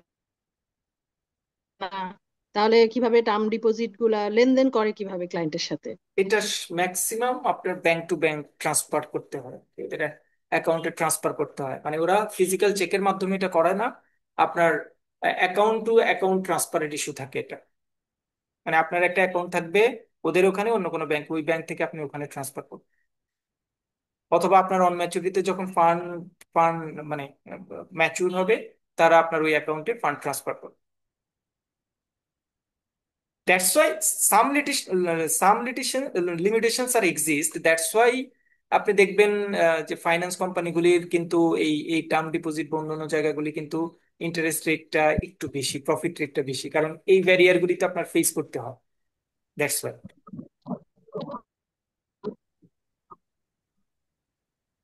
ওকে, তারপরে আমরা পরের কোয়েশ্চেন, পরের পার্টটা যাচ্ছি, সেটা হচ্ছে মার্চেন্ট ব্যাংক এবং ইনভেস্টমেন্ট ব্যাংক বলতে কি বোঝায়। দেখেন এখানে ব্র্যাকেটে লেখা আছে এক্সিকিউটিভ পজিশনের জন্য এই দুটো পার্ট। এটা রেগুলার আপনাদের যারা মানে ধরেন নর্মাল অফিসার, সিনিয়র অফিসার বা পিও থেকে এসপিও এই লেভেলের জন্য এই দুইটা পার্ট না, এই দুইটা সাধারণত সিনিয়র যারা আছে তাদের এক্সিকিউটিভ লেভেলের জন্য সাধারণত এই দুইটা পার্ট থাকে। তারপর আমরা একটু আলোচনা করে যাই। মার্চেন্ট ব্যাংক হচ্ছে আমাদের দেশে একটা নন ডিপোজিটরি ফাইন্যান্সিয়াল ইনস্টিটিউশন। নন ডিপোজিটরি ফাইন্যান্সিয়াল ইনস্টিটিউশন মানে হচ্ছে তারাও কোনো ধরনের ডিমান্ড ডিপোজিট, ক্যাশ এগুলি হ্যান্ডেল করে না। তারা সাধারণত mainly merchant banking bank mainly কাজ করে ইস্যু ম্যানেজমেন্টের কাজ করে, আন্ডার রাইটিং এর কাজ করে, পোর্টফোলিও ম্যানেজ করে এবং কর্পোরেট অ্যাডভাইজারি সার্ভিস, এইটা চারটা সার্ভিস দেয়। তাহলে মার্চেন্ট ব্যাংক হিসেবে আমাদের দেশে যে সকল ব্যাংক রয়েছে সেই সকল ব্যাংক এগুলি হচ্ছে নন ডিপোজিটরি ফাইন্যান্সিয়াল ইনস্টিটিউশন। এরা সাধারণত চারটা কাজ করে, চার ধরনের কাজ করে। এক নম্বর কাজ হচ্ছে এরা ইস্যু ম্যানেজমেন্টে কাজ করে, আন্ডার রাইটিং এ কাজ করে, পোর্টফোলিও ম্যানেজমেন্ট করে এবং কর্পোরেট অ্যাডভাইজারি সার্ভিস প্রদান করে। এই চারটা সার্ভিস প্রদান করে বাংলাদেশে যে ব্যাংকগুলি, সেই ব্যাংকগুলিকে বলা হয় মার্চেন্ট ব্যাংক।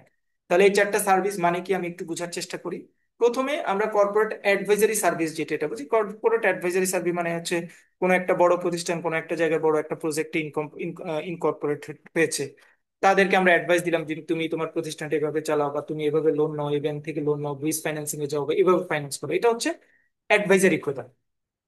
দুই নম্বর হচ্ছে পোর্টফোলিও ম্যানেজমেন্ট করা। পোর্টফোলিও ম্যানেজমেন্ট করা মানে হচ্ছে অনেক ব্যাংক আছে যে সকল ব্যাংক শেয়ার মার্কেটে ইনভেস্ট থাকে, বন্ডে ইনভেস্ট থাকে, কমার্শিয়াল পেপারে ইনভেস্ট থাকে।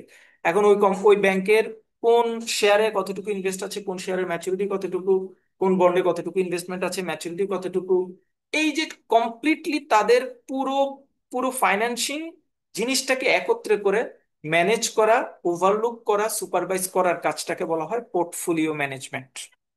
এই কাজটা করে। তারপরে হচ্ছে ইস্যু ম্যানেজমেন্ট এবং আন্ডাররাইটিং, খুব দুইটা ইম্পর্টেন্ট কথা। ইস্যু ম্যানেজমেন্ট হচ্ছে আমরা একটু আগে বলে আসছি নন ব্যাংক ফাইন্যান্সিয়াল ইনস্টিটিউশনের ক্ষেত্রে যে ফান্ড জেনারেট করার সময় আমি শেয়ার মার্কেটে শেয়ার ছাড়বো এবং সেই শেয়ার মানে কাস্টমাররা কিনবে।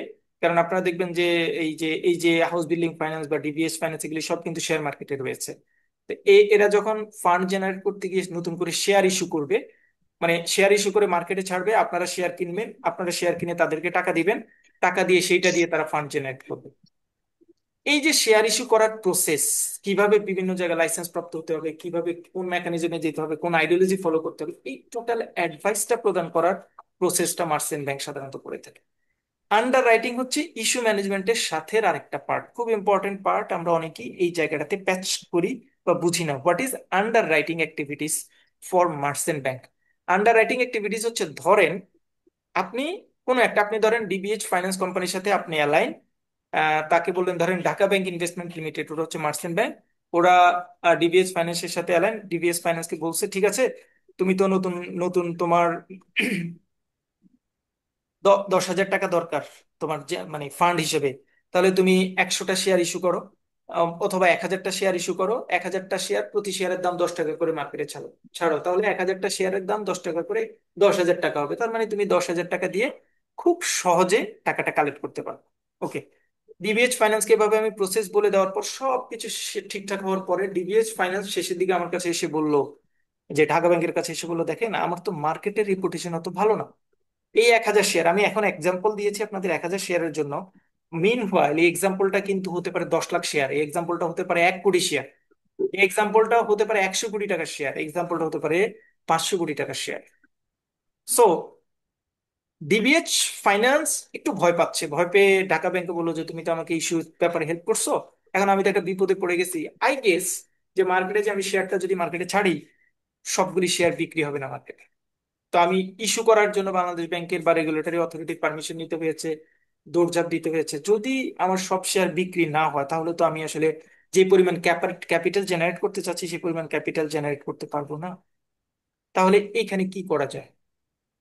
তখন ঢাকা ব্যাংক নিজে অথবা অন্য কাউকে দিয়ে, অন্য কাউকে এনে বললো, ডিবিএইচ কে বললো তুমি কোনো টেনশন করো না, তুমি শেয়ার মার্কেটে বিক্রি করতে থাকো, তোমার যতটুকু অবিকৃত শেয়ার রয়ে যাবে সেই অবিকৃত শেয়ারটা আমি কিনে নিব, অথবা আমি ম্যানেজ করে অন্য কোনো ফাইন্যান্সিয়াল ইনস্টিটিউশনকে কিনে দিব।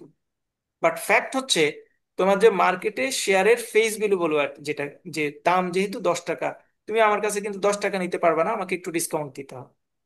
তো ডিবিএইচ ফাইন্যান্স চিন্তা করতেছে আমার শেয়ারই বিক্রি হয় না, এখানে যদি একটু কমিশন দিয়ে মানে একটু ডিসকাউন্ট দিয়ে বিক্রি করি আমার তো এটা লাভ, ঠিক আছে আমি তোমাকে কমিশন দিব, কমিশন দিয়ে হইলেও তুমি আমার অবিকৃত শেয়ারটা তুমি নিয়ে নিবা, যেভাবে হোক তুমি নিবা, তুমি বা অথবা অন্য কোনো অর্গানাইজেশনকে তুমি ম্যানেজ করে দিবা।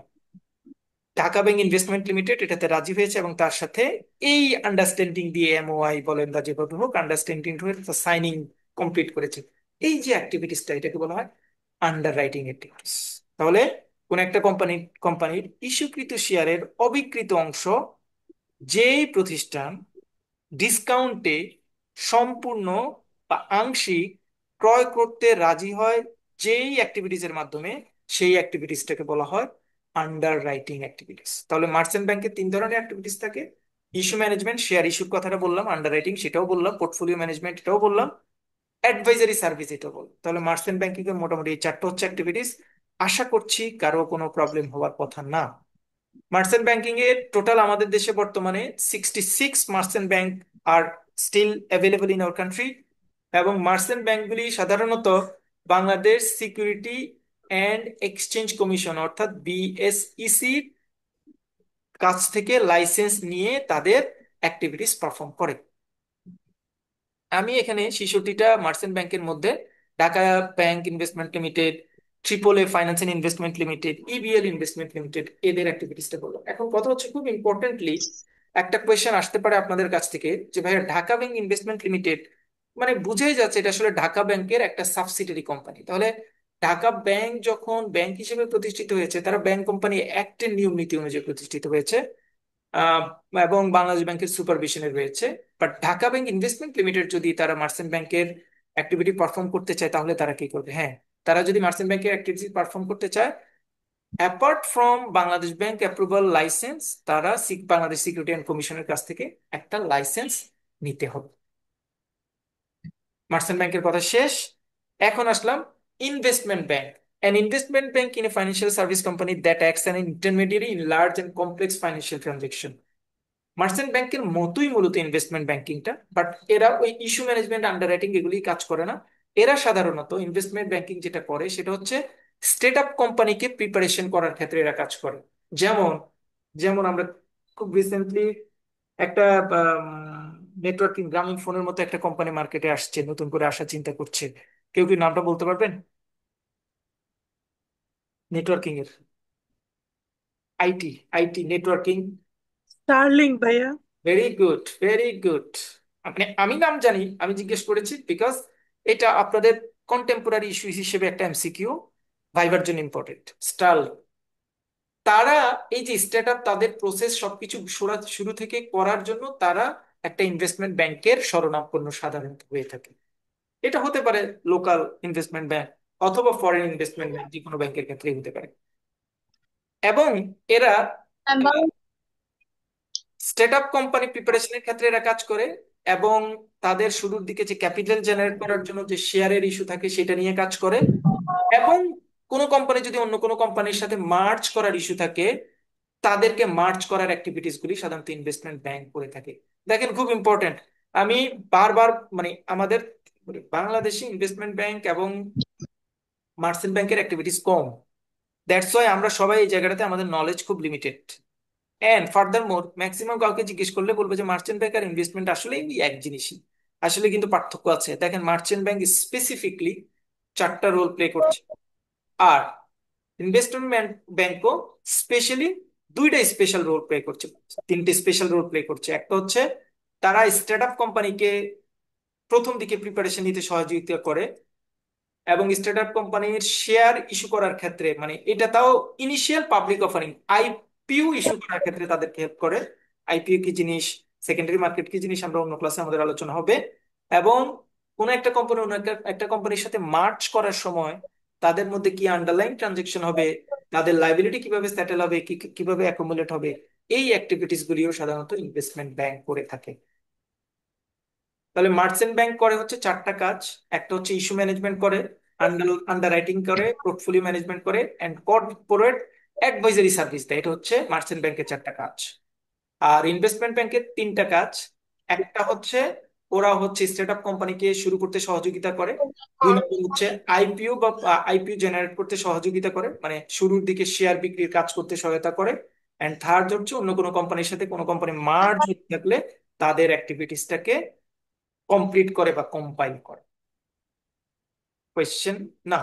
আপনাদের কাছে এবার ছোট্ট 2টা ইস্যু। একটা হচ্ছে যে কোনো একজন মার্চেন্ট ব্যাংকের যেই 4টা রোল আছে মুখ দিয়ে একটু বলবেন। আমি দাগ দিয়ে রাখছি, বোল্ড করে রাখছি, জাস্ট বলবেন। যে কোনো একজন, এনি ওয়ান। বা ইস্যু ম্যানেজমেন্ট করে, আন্ডার রাইটিং, আর কর্পোরেট অ্যাডভাইজরি সার্ভিস দেয়। ভেরি আর হলো গিয়া পোর্টফোলিও আর হলো ম্যানেজমেন্ট করে। গিয়া ওই portfolio management portfolio portfolio management. Management করে। Thank you so much. Another one, অন্য একজন বলবেন ইনভেস্টমেন্ট ব্যাংকের 3টা রোল কি কি। এই একটা আইপিও সেট আপ করা, তারপরে হচ্ছে মার্জারের 3টা। যে কোনো একজন বলেন 3টা রোল কি কি।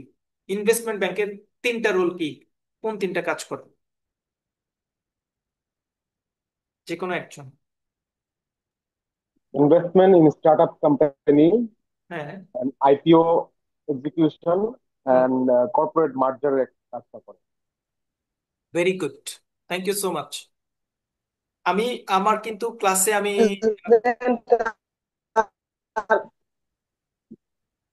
বলুন, আমরা ইস্যু প্রশ্ন, ম্যানেজমেন্ট, আইপিও সেট আপ, হ্যাঁ বলেন ভাইয়া বলেন। ইস্যু ম্যানেজমেন্ট আর আইপিও সেট আপ, হুম। এটার ভিতরে একটা আচ্ছা, issue difference. Management and IPO setup almost same, একই জিনিস। হ্যাঁ, issue management and IPO setup almost একই একই রকম জিনিস। বাট শুধু পার্থক্যটা হচ্ছে আইপিও যখন যখন মানে আইপিও যেটা ইস্যু করবে, মানে ইস্যু ম্যানেজমেন্টের একটা পার্ট হচ্ছে আইপিও শেয়ার ইস্যু করা। ইস্যু যদি আইপিও ইস্যু করে তার মানে এটা প্রাইমারি মার্কেটে শেয়ারটা ডিল হবে, এটা সেকেন্ডারি মার্কেটে কোনো ক্রমে যেতে পারবে না। মানে প্রাইমারি মার্কেট ওভারলুক করে বা কমপ্লিট করে দেন এটা সেকেন্ডারি মার্কেটে যেতে হবে। তাহলে প্রাইমারি মার্কেটের অ্যাক্টিভিটিসটা পারফর্ম করার নাম হচ্ছে ইনিশিয়াল পাবলিক অফারিং বা আইপিও ম্যানেজ করা। এটা ইনভেস্টমেন্ট কোম্পানি করে। মার্চেন্ট কোম্পানি যেটা করে সেটা হচ্ছে ইস্যু ম্যানেজমেন্ট করে। ইস্যু ম্যানেজমেন্ট মানে হচ্ছে শেয়ার ইস্যু, সেটা প্রাইমারি কোম্পানির জন্য, প্রাইমারি মার্কেট হোক সেকেন্ডারি মার্কেট হোক যে কোনো জায়গায় হোক, issue related activities completely compile করে হচ্ছে মার্চেন্ট। মানে ইনভেস্টমেন্ট ব্যাংকের তুলনায় মার্চেন্ট ব্যাংকের শেয়ার ইস্যুর অ্যাক্টিভিটিসটা একটু extended. Difference between merchant and investment bank, একটু আগে যে 2টা পার্ট আমি পড়ে আসছি, এখানে লেখা আছে merchant bank, investment bank while both involved in corporate finance, দুইটাই কর্পোরেট ফাইন্যান্স নিয়ে ডিল করে, differ in their focus and activities, তাদের আসলে ফোকাস এবং অ্যাক্টিভিটিস এর মধ্যে পার্থক্য থাকে। Merchant bank offer concentrate on long term investment, merchant bank long term investment গুলির সাথে বেশি জড়িত হয়, and provide advisory service, while investment bank primarily facilitate capital raising through underwriting and trading securities। এই কাজগুলি নিয়ে ইনভেস্টমেন্ট ব্যাংক কাজ করে, মানে ফান্ড জেনারেশনের কাজ, জেনারেশনের কাজটা বা জেনারেট করার কাজটা মেইনলি ইনভেস্টমেন্ট ব্যাংক করে থাকে। আর মার্চেন্ট ব্যাংক লং টার্মের প্রজেক্ট নিয়ে কাজ করে, সেখানেও তারা আন্ডাররাইটিং, ইস্যু ম্যানেজমেন্ট এগুলি তাদের মধ্যে আসে। যেহেতু দেখেন মানে একটা জিনিস বলি, অনেকেই যখন বলে যে মার্চেন্ট ব্যাংক আর ইনভেস্টমেন্ট ব্যাংক ওই একই জিনিস, আসলে ওই একই জিনিস বলার কারণ হচ্ছে এই যে ইস্যু ম্যানেজমেন্ট, আন্ডাররাইটিং, এগুলি কিন্তু মার্চেন্ট ব্যাংক এবং ইনভেস্টমেন্ট ব্যাংক দুইটাই করে, কিন্তু পার্থক্য হচ্ছে মার্চেন্ট ব্যাংক তার অ্যাক্টিভিটিস গুলি লং টার্মকে প্রেসপেক্টিভ বা বেস করে, আর ইনভেস্টমেন্ট ব্যাংক শর্ট টার্ম বা ক্যাপিটাল রেইজ করার ইস্যুস গুলিকে সাধারণত প্রায়োরিটি দিয়ে করে। মোটামুটি রেগুলার ব্যাংকের অ্যাক্টিভিটিস গুলি আমাদের শেষ। এবার আমরা যাব হচ্ছে সেন্ট্রাল ব্যাংক এবং সেন্ট্রাল ব্যাংকের ফাংশন নিয়ে। আমরা সবাই জানি, আমি এই জায়গাটা একটু দ্রুত যাব। বাংলাদেশ ব্যাংক আমাদের central bank. Bangladesh bank acts as the central bank of Bangladesh, which was established on December 16, 1971 through the enactment of Bangladesh Bank Order 1972। 1972 তে প্রেসিডেন্টের একটা অর্ডার ছিল 100, মানে অর্ডার নাম্বার 127 অফ 1972, মানে বাংলাদেশ ব্যাংক অর্ডার 1972 127 নাম্বার অর্ডারে বাংলাদেশ ব্যাংকে আমাদের দেশের সেন্ট্রাল ব্যাংক হিসেবে প্রতিষ্ঠিত করার অনুমতি প্রদান করা হয়। দ্যাটস ওয়াই এই কথাটা এখানে লেখা হয়েছে, এবং এটা বুঝতে পারছি এটা স্ট্যাটিস্টিক ডেটা, আপনার মাথায় নিতে একটু কষ্ট হবে, বাট মনে রাখতে হবে এই লাইনটা। সেন্ট্রাল ব্যাংক নিয়ে কোনো কোয়েশ্চেন আসলে এটুকু একটু লিখতে হবে যে কোন সার্কুলার বা কোন অর্ডারের ক্ষমতা বলে সেন্ট্রাল ব্যাংক আমাদের দেশে ইনকর্পোরেট হয়েছে। Bangladesh Bank is responsible for regulating and supervising country's monetary and financial system। কান্ট্রির মনিটারি এবং ফিনান্সিয়াল সিস্টেমটাকে সাধারণত অ্যালাইন করার কাজে বাংলাদেশ ব্যাংক কাজ করে। মোস্ট প্রবাব যে যে ফাংশনগুলি বাংলাদেশ ব্যাংক অ্যাভেল করে সবগুলি মনে রাখতে হবে, সিরিয়ালে মনে রাখতে হবে, এমন কোনো কথা নাই, কয়েকটা পয়েন্ট মাথায় রাখতে পারলেই হবে প্লিজ।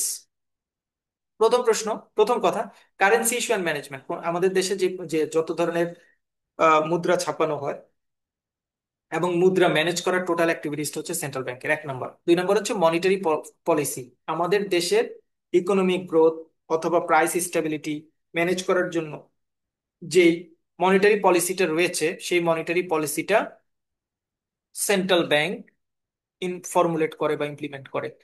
আমরা দুই ধরনের পলিসি জানি, একটা হচ্ছে মনিটারি পলিসি আর একটা হচ্ছে ফিসকাল পলিসি। ফিসকাল পলিসি সাধারণত গভর্নমেন্ট করে, বাট মনিটারি পলিসি হচ্ছে সেন্ট্রাল ব্যাংক করে। 3 নম্বর হচ্ছে ফাইন্যান্সিয়াল সিস্টেম রেগুলেশন। আমাদের দেশে বাংলাদেশ উপরের দিকে যত ব্যাংক যা পড়ে আসছি সবাইকে রেগুলেটেড কাজটা কিন্তু সেন্ট্রাল ব্যাংক করে, সুপারভাইজ এবং রেগুলেটেড করার কাজটা সেন্ট্রাল ব্যাংক করে। পেমেন্ট মেথড, আমাদের দেশে বিভিন্ন ধরনের পেমেন্ট মেথডের মাধ্যমে আমরা পেমেন্ট করে থাকি, চেক, তারপরে clearing, RTGS, BFTN. Total payment মেথডটা বাংলাদেশের যতগুলি ব্যাংকের মধ্যে একটার সাথে আরেকটা পেমেন্ট মেথডের মধ্যে কম্বাইন্ড হয়, সেই পেমেন্ট মেথডগুলিকে কম্বাইন্ড করে হচ্ছে central bank. Foreign exchange management, দেশের বা দেশের বাইরে যত ফরেন এক্সচেঞ্জ কারেন্সি আসবে যাবে, গভর্নমেন্টের যত কারেন্সি আসবে যাবে, টোটাল সব ধরনের ফরেন কারেন্সির ডিলিংস এবং হিসাব নিকেশ গুলি সেন্ট্রাল ব্যাংক মানে অটমোস্টলি মনিটর করে। গভর্নমেন্টের ব্যাংক, সেন্ট্রাল ব্যাংক বাংলাদেশের গভর্নমেন্টের ব্যাংক হিসেবে কাজ করে। দ্যাটস ওয়াই আমরা আসলে এতগুলি কথা শুনেছি বিভিন্ন ইস্যুতে যে সেন্ট্রাল ব্যাংক এটা করতে পারে না, এটা করতে পারে না, গভর্নমেন্টকে এটাকে পেট্রোনাইজ করেছে, এই জায়গাটাতে ওভারলুক করেছে। এই জন্যই এই কথাগুলি আসছে, বিকজ গভর্নমেন্টের টোটাল ফাইন্যান্সিয়াল অ্যাডভাইজারিতে ফাইন্যান্স মিনিস্ট্রির পাশাপাশি সেন্ট্রাল ব্যাংক হেল্প করার কথা বা হেল্প করে, এবং গভর্নমেন্টও প্রয়োজনে সেন্ট্রাল ব্যাংকের কাছ থেকে আসলে এক্সপার্টাইজ নেয় বা এক্সপিরিয়েন্স শেয়ার করে বা তাদের কাছ থেকে অ্যাডভাইস নেয়। দ্যাটস ওয়াই সেন্ট্রাল ব্যাংককে বলা হয় গভর্নমেন্টের ব্যাংক।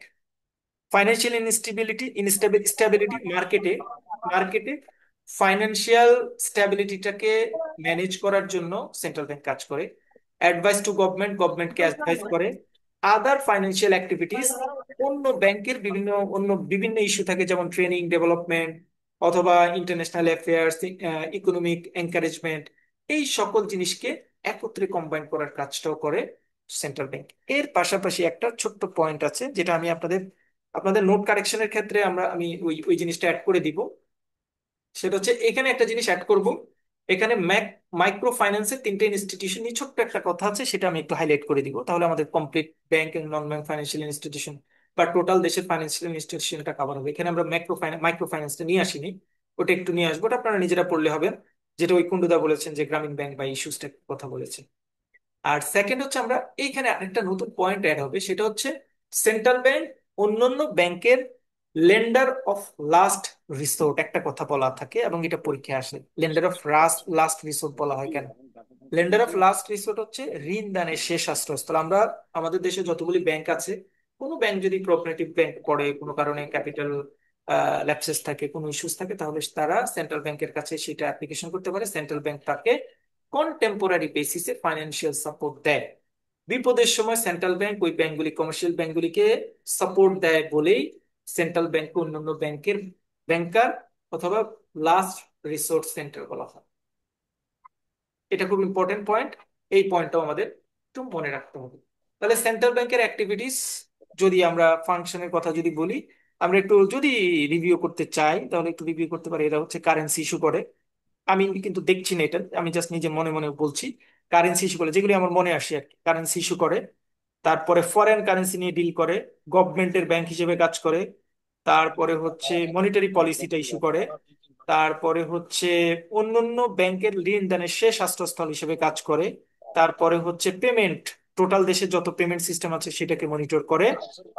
তারপরে দেশের ডেভেলপমেন্টের জন্য যত কাজ করা দরকার সেগুলিকে ল্যান্ডিং এন্ড ডেভেলপমেন্টের অ্যাক্টিভিটিসে সেই কাজগুলি করে। এই হচ্ছে আমাদের 6-7টা পয়েন্টের কথা বলছি, আমরা 6-7টা পয়েন্ট মাথায় রাখি।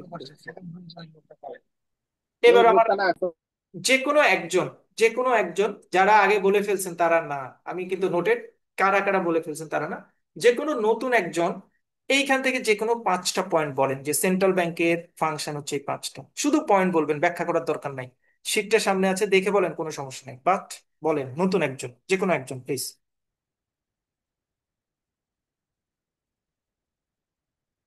Anyone? Currency issue, hmm monetary policy, financial regulation, hmm governmental bank, hmm foreign exchange management, hmm a lender of last resort, very good, and very good, very good, অনেক হয়েছে, অনেক হয়েছে, very good, thank you so much. Thank you financial so. stability. Financial stability maybe. Financial stability maintain করার কাজটা করে। Thank you so much. 5টা বলেছি, 6টা 7টা, এবং ওনাকে আরেকটু টাইম দিলে আরো বলতে পারতেন, মানে আরো বলতে পারতেন। ওকে, পয়েন্ট, মানে পয়েন্টগুলি ইজি, শুধু আমি একটু রিভিউ করবো, আমার নিজের কাছে একটু মাথায় রাখলেই হবে। আপনাদের জন্য এটা জাস্ট রিভিউ, খুব কঠিন কাজ না, একদম মুখস্থ করতে হবে দাঁড়িয়ে বসে এরকম না, শুধু কনসেপ্টটা মাথায় রাখলে হবে। এখানে শুধু আমাদের 4-5টা পয়েন্ট খুব হাইলাইটেড পয়েন্ট। একটা হচ্ছে কারেন্সি ইস্যু করাটা খুব, মানে এটা লিখতে হবে বা এটা মাথায় রাখতে হবে। মনিটারি পলিসি ইস্যুটা করাটা, এটা মাথায় রাখতে হবে। পেমেন্ট সিস্টেমটা ম্যানেজ করে, এটা রাখতে হবে। ফরেন এক্সচেঞ্জ ম্যানেজ করে, এটা রাখতে হবে। গভর্নমেন্টের ব্যাংক হিসেবে কাজ করে, অথবা অন্যান্য প্রাইভেট ব্যাংকগুলিকে ঋণদানের শেষ আশ্রয়স্থল বা lender of the last resort, যেটা সে পয়েন্ট। এবার চলে আসে আমাদের কমার্শিয়াল ব্যাংকগুলি, আমরা আপনারা যারা যেখানে কাজ করি সেটা, শুধু আমি পয়েন্ট পড়ে যাবো, এটা কিন্তু কাউকে জিজ্ঞেসও করবো না, কারণ আমাদের আসলে এটা জিজ্ঞেস করার দরকার নাই, because we have absolutely doing this types of activities. সুতরাং আমরা সবাই আসলে জানি। Accepting deposit from customer, providing loan, দুটো পয়েন্টে জানি। এছাড়া ডিসকাউন্টিং বিল, বিভিন্ন সময় ফরেন ফরেন ডকুমেন্ট আসলে কাস্টমারকে কিছু টাকা দিয়ে বাকি আমি একটা লোন দিয়ে দিই, অথবা তার এফডিআর থাকলে এফডিআরটা ব্যাংকে জমা রেখে তার উপর তাকে 80% বা 90% লোন দিই, এটাকে বলে ডিসকাউন্টিং বিল। এজেন্সি সার্ভিস, কাস্টমারকে বিভিন্ন ধরনের সার্ভিস প্রদান করি, অনলাইন ব্যাংকিং সুবিধা দেই, ক্রেডিট কার্ড দেই, মিউচুয়াল ফান্ডের অ্যাক্টিভিটিস পারফর্ম করি, ফরেন এক্সচেঞ্জ সার্ভিস প্রদান করি, ওয়েলথ ম্যানেজমেন্টে কাজ করি, ইনভেস্টমেন্ট ব্যাংকিং এর অ্যাক্টিভিটিসে কাজ করি। ওভারঅল আমরা ইকোনমিক ডেভেলপমেন্টেও কাজ করি, টোটাল ইকোনমিক ডেভেলপমেন্টের ক্ষেত্রেও আমরা কাজ করি। আপনি যদি মনে করেন বা আপনার যদি মনে হয় যে ভাইয়া খুব বেশি তো আমার চোখে পড়ে না, যে আমরা আসলে, মানে কারণ আমরা যারা ব্যাংকার আছি প্রচুর পরিমাণ ফ্রাস্ট্রেশনে থাকি, ফেসবুক ঢুকলে, ফেসবুকে দেখলে বোঝা যায় ওই এটা হয়েছে, এটা হয়েছে, ব্যাংকারদের কোনো প্রায়োরিটি দেয় না, বাট একটা জিনিস বলি, খুব ইম্পর্টেন্ট এটা, যেটা ইকোনমিক ডেভেলপমেন্টকে সাপোর্ট করবে। ঈদের সময় কেন আমাদের 10 দিন ছুটি দিতে এত কষ্ট হয়ে গেল? মানে আগে দিল শুক্র শনিবার করে টানা 10 ডেজ ব্যাংক বন্ধ থাকবে, মানে আমরা সবাই খুশি, 2 দিন অফিস করলাম, এখন আবার কিছু অঞ্চলে খোলা থাকবে, আবার এটা হয়ে শেষ পর্যন্ত আবার মানুষ এখন আসলে খোলা থাকার মধ্যেই চলে আসলো। This is the economic. মানে আসলে ব্যাংক বন্ধ থাকলে ইকোনমির চাকাটা সচল থাকছে না। দ্যাটস ওয়াই অনেক লম্বা একটা টেইনরে ব্যাংক বন্ধ রাখাটা কান্ট্রির জন্য ইকোনমিক থ্রেট। দ্যাটস ওয়াই ব্যাংকটা কত লম্বা সময় বন্ধ রাখা যায় না, ইউনিয়ন আবার রিওপেন করে দিয়েছে। যদিও রিওপেন, এটা আসলে মানে ইট মিনস আমরা যদিও ফ্রাস্ট্রেশনে থাকি, আমরা আসলে টোটাল ইকোনমিক ডেভেলপমেন্টে অনেক বড় মানে ক্রেডিটেবিলিটি রয়েছে আমাদের, এটা কিন্তু অস্বীকার করার মতো না। দিস ইজ দ্য একদম মেইন এক্সাম্পল ফর ইউ। তাহলে আমাদের অ্যাক্টিভিটিস গুলি শেষ, আমরা মোটামুটি নিজেরা জানি, যেটা মনে আসবে সেটাই লিখবো, কোনো সমস্যা নেই, এটা খুব মুখস্থ করে পড়ার কিছু নেই। 1 নম্বর কোয়েশ্চেনের লাস্ট পার্ট, যেটা হচ্ছে আমরা শুরুর দিকে বলে আসছিলাম যে কমার্শিয়াল ব্যাংক এবং প্রাইভেট ব্যাংকের একটা ইস্যু বলেছিলাম। যে কমার্শিয়াল ব্যাংকগুলির মধ্যে 2 ধরনের ব্যাংক হয়, এক ধরনের কনভেনশনাল ব্যাংকিং আর একটা হচ্ছে ইসলামিক ব্যাংকিং। তাহলে কনভেনশনাল ব্যাংকিং এবং ইসলামিক ব্যাংকিং এর অ্যাক্টিভিটিস গুলি আসলে কিরকম? ইসলামী ব্যাংকিং এবং কনভেনশনাল ব্যাংকের মধ্যে একদম পার্থক্য রয়েছে। প্রথম পার্থক্যটা কি? ফাংশন এন্ড অপারেশন আর বেসড অন শরিয়া প্রিন্সিপাল। শরিয়ার কিছু মানে শরিয়া মানে ইসলামিক সিস্টেমের কিছু নির্দিষ্ট প্রিন্সিপাল আছে, যেটা ধরেন কোরআন, সুন্নাহ, ইজমা, কিয়াস, এই জিনিসগুলোর উপর বেস করে আসলে ফান্ডামেন্টালি গো এহেড হয়েছে। সেই প্রিন্সিপালের উপর ইসলামী ব্যাংকিংটা প্রতিষ্ঠিত। কনভেনশনাল ব্যাংকের আসলে ওরকম কোনো প্রিন্সিপাল নাই, এটা ম্যান মেড প্রিন্সিপাল প্রতিষ্ঠিত। 1 নম্বর প্রথম, তার মানে ইসলামী ব্যাংক শরিয়া প্রিন্সিপালের উপর প্রতিষ্ঠিত। কনভেনশনাল ব্যাংক আসলে ওরকম কোনো স্ট্যান্ড অ্যালোন কনক্রিট কোনো প্রিন্সিপাল নাই। 2 নম্বর পয়েন্ট হচ্ছে ইসলামিক প্রিন্সিপাল এবং শরিয়া প্রিন্সিপাল মানে ইসলামিক ব্যাংক এবং কনভেনশনাল ব্যাংক দুইটা দুই পার্টি প্রফিট হাইস্ট করার চেষ্টা করে। দুই পার্টি করে, সবাই প্রফিট হাইস্ট করার চেষ্টা করে, কিন্তু কনভেনশনাল ব্যাংক প্রফিট হাইস্ট করার জন্য এদের কোনো রেস্ট্রিকশন থাকে না। কিন্তু ইসলামী ব্যাংকগুলি প্রফিট হাইয়েস্ট করার জন্য তাদের শরিয়ার কিছু রেস্ট্রিকশন থাকে, সেগুলি মেনে ব্যাংকিং করে তাদেরকে প্রফিট হাইয়েস্ট জেনারেট করতে হয়। 3 নম্বর খুব ইম্পর্টেন্ট, মানিকে ইসলামী ব্যাংকিং এ ক্যাপিটাল হিসেবে ট্রিট করা হয় না। কনভেনশনাল ব্যাংকিং এ মানিকে ক্যাপিটাল হিসেবে ট্রিট করা, money is capital and medium of exchange and store of value হিসেবে ট্রিট করা হয়। অর্থাৎ এটা রেখে দিলে মূল্য বাড়বে এবং এটা একজনের কাছ থেকে আরেকজনের কাছে গেলে মূল্য পরিবর্তন হবে। এই অ্যাক্টিভিটিসটার কথা বলা হচ্ছে কনভেনশনাল ব্যাংকে, বাট ইসলামী ব্যাংকে এটাকে প্রায়োরিটি দেওয়া হয় নাই। ইসলামী ব্যাংকে আরেকটা কথা বলা হয়েছে, financial institution in order to permissible need to associated with tangible asset. Islami banking যে প্রোডাক্টে ইনভেস্ট করবো সেই প্রোডাক্টটা ভিজিবল হতে হবে। ইনটেনজিবল কোনো অ্যাসেটে ইসলামী ব্যাংকিং কোনো ফাইন্যান্স করতে পারে না। বাট কনভেনশনাল ব্যাংকে এরকম কোনো ফ্রেমওয়ার্ক নাই, যে কোনো অ্যাক্টিভিটিতে পারফর্ম করতে পারে। কনভেনশনাল ব্যাংকের বিজনেসের জন্য কোনো সিলেকশন নাই, যে কোনো বিজনেসে তারা ইনভেস্টমেন্ট করতে পারে। বাট ইসলামী ব্যাংকিং এর জন্য রেস্ট্রিকশন রয়েছে, যেমন অ্যালকোহল, গ্যাম্বলিং, ড্রাগস, এই টাইপের যে ইনভেস্টমেন্ট বা ফাইন্যান্সিং ফ্যাসিলিটিস আছে, এগুলিতে সাধারণত ইসলামী ব্যাংক তাদের ফাইন্যান্সিং বা ইনভেস্টমেন্ট করতে পারে না। These are 5 limitations in between Islamic bank and conventional bank. Conventional ব্যাংকে আর ইসলামী ব্যাংকের মধ্যে 5টা। আরো যদি মনে করেন আরো কিছু অ্যাড করার দরকার আছে কিনা, আরো অ্যাড করা যায়। যেমন ইসলামী ব্যাংকিং এর ক্ষেত্রে জাকাতটাকে প্রায়োরিটি দেওয়া হয়, কনভেনশনাল ব্যাংকে জাকাত বলতে কিছু নাই। তারপরে ইসলামী ব্যাংকিং এর ক্ষেত্রে অ্যাক্টিভিটিস পারফর্ম করার ক্ষেত্রে সাধারণত ইসলামী ব্যাংকিং অ্যাক্টিভিটিস পারফর্ম করার সময় মানে ওয়েলথটাকে প্রায়োরিটি দেওয়া হয়। কনভেনশনাল ব্যাংকে ওয়েলথটাকে প্রায়োরিটি দেওয়া হয় না। ইসলামী ব্যাংকিং এর ক্ষেত্রে সাধারণত যেটাকে আমরা বলি চক্রবৃদ্ধি মুনাফা যেটা বলি, সেটা কিন্তু ইসলামী ব্যাংকিং এ প্রায়োরিটি পায় না। কনভেনশনাল ব্যাংকে কিন্তু চক্রবৃদ্ধি মুনাফাটাকে প্রায়োরিটি দেওয়া হয়। কনভেনশনাল ব্যাংকে কোন একটা কাস্টমার যদি ডিফল্টার হয়ে যায়, তাহলে তার ডিফল্টের জন্য মূল প্রিন্সিপালের পাশাপাশি এডিশনাল ইন্টারেস্ট ইনকার্ড হয়। ইসলামী ব্যাংকিং এ এই ধরনের ইন্টারেস্ট সাধারণত ইনকার্ড হয় না। যদি মনে করেন আমরা আরো 15-17টা পয়েন্ট বলতে পারবো, বাট আপনি যদি যে পয়েন্টগুলি আপনার জাস্ট মাথায় আছে সেগুলি আপনি বললেই মোটামুটি হয়ে যাবে, বেসিকটা জানলেই হয়ে যাবে। বেসিকটা তাহলে আমি আবার একটু রিক্যাপ করব। 1 নম্বর হচ্ছে ইসলামী ব্যাংক শরিয়া প্রিন্সিপালের উপর প্রতিষ্ঠিত, কনভেনশনাল ব্যাংক এরকম কোনো নাই। 2 নম্বর হচ্ছে ইসলামী ব্যাংকিং এ ব্যাংকিং করার জন্য কিছু রেস্ট্রিকশন থাকে, সেই রেস্ট্রিকশন গুলিকে ওভারকাম করে ইসলামী ব্যাংকিং করতে হয়। কনভেনশনাল ব্যাংকে এরকম কোনো সিস্টেম নাই। ইসলামী ব্যাংকিং এ মানিকে ক্যাপিটাল হিসেবে ট্রিট করা হয় না, কনভেনশনাল ব্যাংকে মানিকে ক্যাপিটাল হিসেবে ট্রিট করা হয়। ইসলামী ব্যাংকিং সবসময় ট্রানজিবল অ্যাসেটে বিজনেস করবে। কনভেনশনাল ব্যাংক ট্রানজিবল ইনট্রানজিবল বলতে কোনো প্রায়োরিটি নাই। ইসলামী ব্যাংক রেস্ট্রিক্টেড, ইসলাম যে সকল প্রোডাক্টকে রেস্ট্রিক্ট করেছে বা নিষিদ্ধ করেছে সেই সকল প্রোডাক্টে ফাইন্যান্স করতে পারবে না। কনভেনশনাল ব্যাংকের ক্ষেত্রে এরকম কোনো রেস্ট্রিকশন নাই। ইসলামী ব্যাংকিং এ জাকাতটাকে প্রায়োরিটি দেওয়া হয়, কনভেনশনাল ব্যাংকে জাকাত ক্যালকুলেশন করা হয় না। ইসলামী ব্যাংকিং এ সুদটাকে ক্যালকুলেশন করা হয় না, কনভেনশনাল ব্যাংকে সুদটাকে ক্যালকুলেশন করা হয় বা প্রায়োরিটি দেওয়া হয়। That's all। সাতটা হলো। যে কোনো একজন মনে যেটা আসে যেভাবে আসে, এই পয়েন্টের বাহিরেও হলে হবে, আপনি পাঁচটা পার্থক্য বলেন, যে কোনো একজন। যারা বলেছে অলরেডি তারা ছাড়া নতুন যার মনে চায় বলতে পারেন। এনিওয়ান?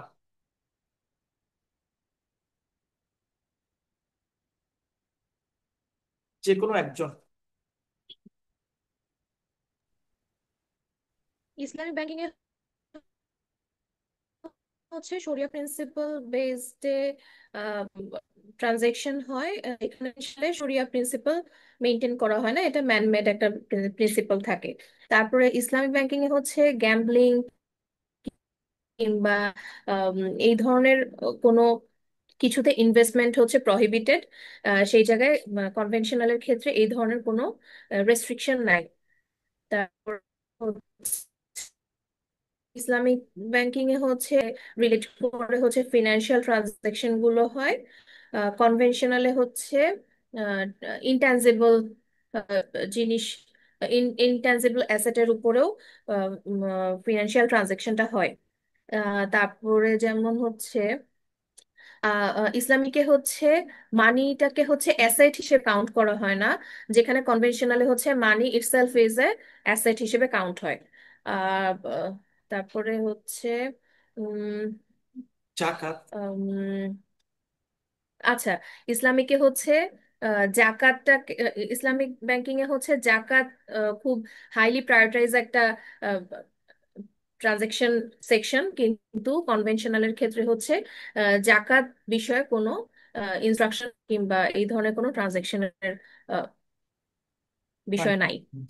থ্যাংক ইউ বা সো। ইসলামী জাকাতটা কিভাবে, মানে ওটা কিভাবে করে জাকাতের কি? জাকাতের ক্যালকুলেশন, জাকাতটা কি মানে বাধ্যতা, মানে কি ক্যালকুলেশন করা জাকাতের, আচ্ছা মানে জাকাত জাকাত কি? ক্যালকুলেশন, জাকাত ক্যালকুলেশন করা হয় আপনার যে পরিমাণ অ্যাসেট থাকবে, যে পরিমাণ প্রফিট জেনারেট হবে। ধরেন আপনারা আমাদের জাকাতের ক্ষেত্রে রেগুলার কি করে, যতটুকু স্বর্ণ থাকে একটা নির্দিষ্ট সিস্টেম আছে, যে এতটুকু স্বর্ণ থাকলে, এতটুকু রূপো থাকলে, এতটুকু টাকা যদি আমার সকল ঋণের বহির্ভূত অবস্থা থাকে, তার একটা নির্দিষ্ট অংশ জাকাত দিতে হবে।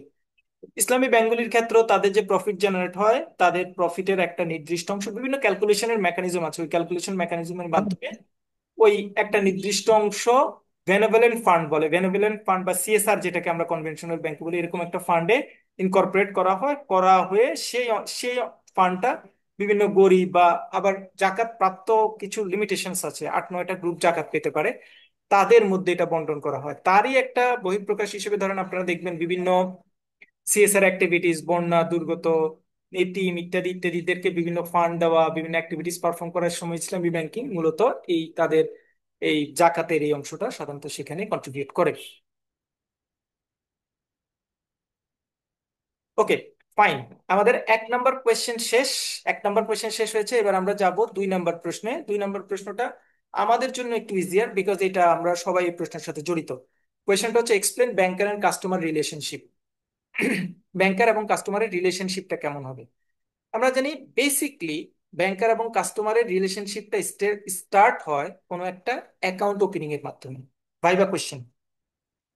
এবং এই যে কোনো একটা কাস্টমারের সাথে আপনার অ্যাকাউন্ট ওপেনিং এর এটা এটা কোন কন্ট্রাক্ট বা কোন আইনের ক্ষমতা বলে হয়? এটাকে বলা হয় কন্ট্রাক্ট অ্যাক্ট 1872 এর আওতায় আপনি কোনো একটা কাস্টমারের সাথে যখন অ্যাকাউন্ট ওপেনে বন্ডে সাইন করেন, আপনারা আসলে কন্ট্রাক্ট অ্যাক্ট 1872 এর ক্ষমতা বলে আপনারা সাইন করেন। দিস ইজ সো ইম্পর্টেন্ট, দুইটা কোয়েশ্চেন খুব ইম্পর্টেন্ট। তাহলে ব্যাংকার এবং কাস্টমারের রিলেশনশিপের মধ্যে ব্যাংকার এবং কাস্টমারের মধ্যে সম্পর্কটা কিভাবে ক্রিয়েট হয়? প্রথমত, ব্যাংকার এবং কাস্টমারের মধ্যে ডেটর এন্ড ক্রেডিটরের রিলেশনশিপটা ক্রিয়েট হয়। ডেটর এন্ড ক্রেডিটর, ডেটর কাকে বলে, ক্রেডিটর কাকে বলে, এটা একটু মনে রাখতে হবে, আমরা প্যাচ করে ফেলি। Bank accept deposit of money from his customer for the purpose of lending and investment and repay its on demand as per the terms of contract on deposit.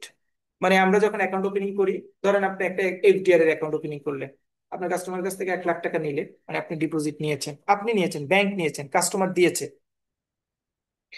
আপনি এটা কি করেন, কোনো না কোনো কাউকে আবার লোন দেন, লোন দিয়ে এটা থেকে প্রফিট জেনারেট করেন, অন ম্যাচুরিটিতে আবার এই কাস্টমারকে আপনি টাকাটা ফেরত দিয়ে দেন।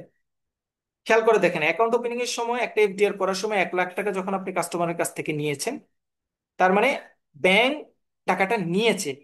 এখানে ব্যাংক যেহেতু টাকাটা নিয়েছে, ব্যাংক এখানে ঋণী হয়ে থাকলো, সো ব্যাংক হচ্ছে এখানে ডেটর, আর ক্রেডিটর হচ্ছে ডিপোজিটর, কারণ ক্রেডিটর টাকাটা পাবে, দ্যাটস ওয়াই ক্রেডিটর হচ্ছে ডিপোজিটর হচ্ছে ক্রেডিটর। তাহলে 1 লাখ টাকার এফডিআর দেখেন ভাগ হচ্ছে কিভাবে, 1 লাখ টাকার এফডিআর যখন আমি ওপেন করতে যাই, কাস্টমার ব্যাংকে জমা দেয়, তার মানে ব্যাংক ডিপোজিট 1 লাখ টাকা নেয়, ব্যাংক 1 লাখ টাকা ঋণী হয়ে যায়, সো ব্যাংক হচ্ছে এখানে ডেটর।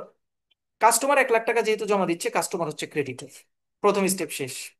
ডেটর এবং ক্রেডিটর কিভাবে ফ্রিকুয়েন্টলি চেঞ্জ হয়, সেকেন্ড স্টেপে যাচ্ছি। আমি 1 লাখ টাকা নাও নিয়ে কোনো একটা কাস্টমারকে 1 লাখ টাকা ইনভেস্টমেন্ট করবো, লোন দিব। আমি কোনো একটা কাস্টমারকে লোন দেওয়ার জন্য এবার আমি বললাম যে এই টাকাটা তোমাকে আমি লোন লোন দিলাম তোমার বিজনেসের জন্য। এখানে ব্যাংক টাকাটা দিচ্ছে, মানে যেহেতু ব্যাংক টাকাটা দিচ্ছে, সো যিনি লোনটা নিচ্ছেন, যে কাস্টমার লোনটা নিচ্ছেন, তিনি ঋণী হয়ে যাচ্ছেন, সো ওইখানে কাস্টমার হচ্ছে ডেটর আর ব্যাংক হচ্ছে ক্রেডিটর। ওকে ফাইন, অন ম্যাচুরিটিতে সে টাকাটা আপনাকে ফেরত দিয়ে দিল। ওই যে শুরুর যে কাস্টমার যার সাথে আপনি এফডিআরটা করেছেন, অন ম্যাচুরিটি তাকে আপনি আপনি পেমেন্ট দিতে গেলেন। এবার তাকে পেমেন্ট দিতে গেলে কি করছেন, আপনি আপনি টাকাটা ফেরত দিয়ে দিচ্ছেন তাকে, সে টাকাটা রিসিভ করছে, আপনার ফান্ডটা তার কাছে যাচ্ছে। অর্থাৎ শুরুর দিকে ডেটর এবং ক্রেডিটর যারা ছিল, শেষের দিকে ডেটর এবং ক্রেডিটরটা রিভার্স হয়ে পুরো প্রসিডিওরটা জিরো হয়ে যায়। এই হচ্ছে আমাদের ব্যাংকিং অ্যাক্টিভিটিসে ডেটর অ্যান্ড ক্রেডিটরের activities. Trustee and beneficiary. Second relationship. When a banker accepts his item like securities or document of safe custody, যখন কোনো একটা আপনি কাস্টমারের কাছ থেকে তার যে কোনো ধরনের মর্গেজ হোক, তার শেয়ার হোক, তারপরে তার অর্নামেন্টস হোক, যে কোনো জিনিস কাস্টমারের সিকিউরিটি বা ডকুমেন্ট যখন আপনি রিসিভ করেন, এই রিসিভার হিসেবে আপনাকে বলা হয় ট্রাস্টি, আর যিনি আপনার কাছে ট্রাস্টেড ডকুমেন্টস গুলি দিচ্ছেন তাকে বলা হয় বেনিফিশিয়ারি। সো কোনো কাস্টমার ব্যাংক যখন কাস্টমারের কাছ থেকে কোনো সিকিউরিটি বা ডকুমেন্ট রিসিভ করে, তখন সেখানে ব্যাংকার রেসপন্সিবিলিটি থাকে ট্রাস্টি হিসেবে, আর যিনি ডকুমেন্ট সাবমিট করেছেন তার রেসপন্সিবিলিটি থাকে বেনিফিশিয়ারি হিসেবে। 3 নম্বর হচ্ছে রিলেশনশিপ অফ লেজর অ্যান্ড লেজি। খুব ইম্পর্টেন্ট কথা, খুব ইম্পর্টেন্ট কথা এটা। When a customer hires a safe deposit locker from the bank, আপনার প্রত্যেকটা ব্যাংকে লকার আছে, যখন কোনো কাস্টমার আপনার কাছ থেকে একটা ডিপোজিট বক্স মানে লকার বক্স আপনার কাছ থেকে হায়ার করে, the relation between the bank and the customer is lessor and lessee. The bank is the lessor, অর্থাৎ যে ডিপোজিট বক্সটা ধার দিচ্ছে তাকে বলা হয় লেজর, আর যে ওই লকার বক্স বা ডিপোজিট বক্সটা ধার দিচ্ছে, এটা একটা ফিজিক্যাল বক্স, যে ধার নিচ্ছে তাকে বলা হবে লেজি। যে ধার দিচ্ছে, ওই বক্সটা যে ধার দিচ্ছে তাকে বলা হয় লেজর, আর যে ধার নিচ্ছে তাকে বলা হয় lessee. Turn to the point. আমি এখন একটা প্রশ্ন করব, সেটা হচ্ছে আমার ব্যাংকের কেনা একটা অ্যাসেট আছে, কিনা ধরেন একটা গোডাউনের একটা জায়গা আছে, ধরেন ন্যাশনাল ব্যাংকের কারণ বাজারের যে ব্রাঞ্চটা মানে যে হেড অফিসটা ওপেন হচ্ছিল, এটা যখন কিনেছে তারা 2004 সালে, তারপরে এখানে হেড অফিস করবে, বাট কাজটা শুরু করবে আরো পরে। ইন দ্য মিন টাইম জায়গাটা খালি পড়ে আছে, এই জায়গাটা এখন চিন্তা করলো যে না, এই জায়গাটা ভাড়া দিয়ে দেওয়া দরকার, এই জায়গাটা ভাড়া দিয়ে দরকার দরকার যেটাকে আমরা বলি লিজ, লিজ দিয়ে দরকার, লিজ দিয়ে দরকার। তো সে টেন্ডার অফার করলো, একজন সেখানে একটা ফ্যাক্টরি করবে, তারও মানে 10 বছরের জন্য জায়গাটা হলে হবে। সে কন্ট্যাক্ট করলো ব্যাংকের সাথে, ন্যাশনাল ব্যাংকের সাথে। ন্যাশনাল ব্যাংক এবং ওই স্পেসিফিক পার্টি কন্ট্যাক্ট করে ওই জায়গাটা লিজ নেওয়ার কন্ট্যাক্ট কমপ্লিট করলো। এই লিজ নেওয়ার প্রসেসের মধ্যে একটা পার্টি লেজর আর একটা পার্টি লিজি রয়েছে। প্রশ্ন হচ্ছে who is lessor, who is lessee? Bank এবং কাস্টমার কে কি? ব্যাংক কেবল আর আর customer lessee. Customer lessee, as like as deposit বক্সের মতো।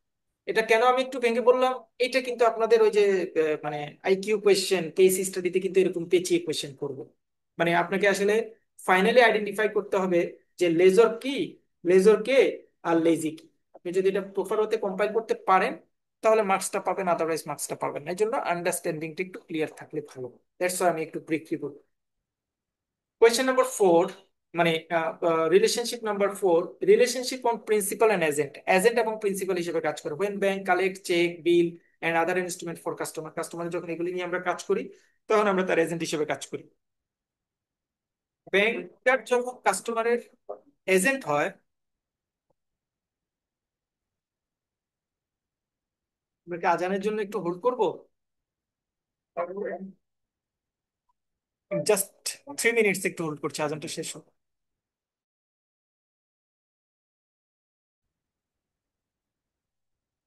ওকে, তারপরের পয়েন্টটা হচ্ছে প্রিন্সিপাল এন্ড এজেন্ট। আমরা যখন ব্যাংক যখন কাস্টমারের বিভিন্ন কালেকশন বেসিসে কাজ করি তখন আমরা এজেন্ট হিসেবে কাজ করি। ইন দ্যাট ট্রিগার সেই অবস্থায় কাস্টমার হচ্ছে প্রিন্সিপাল থাকে। প্রিন্সিপাল ওয়ার্ডটা মনে রাখতে হবে। এজেন্ট হয়তো আমরা মনে রাখি, এজেন্সি কন্ট্রাক্টের মধ্যে দুইটা পার্টি থাকে, একটা এজেন্ট আর একটা প্রিন্সিপাল, মানে যেটা আমরা একটু আগে লেজার এবং লেজির কথাটা বলে আসছিলাম। 5 নম্বর রিলেশনশিপ হচ্ছে অ্যাসাইনার এন্ড অ্যাসাইনি।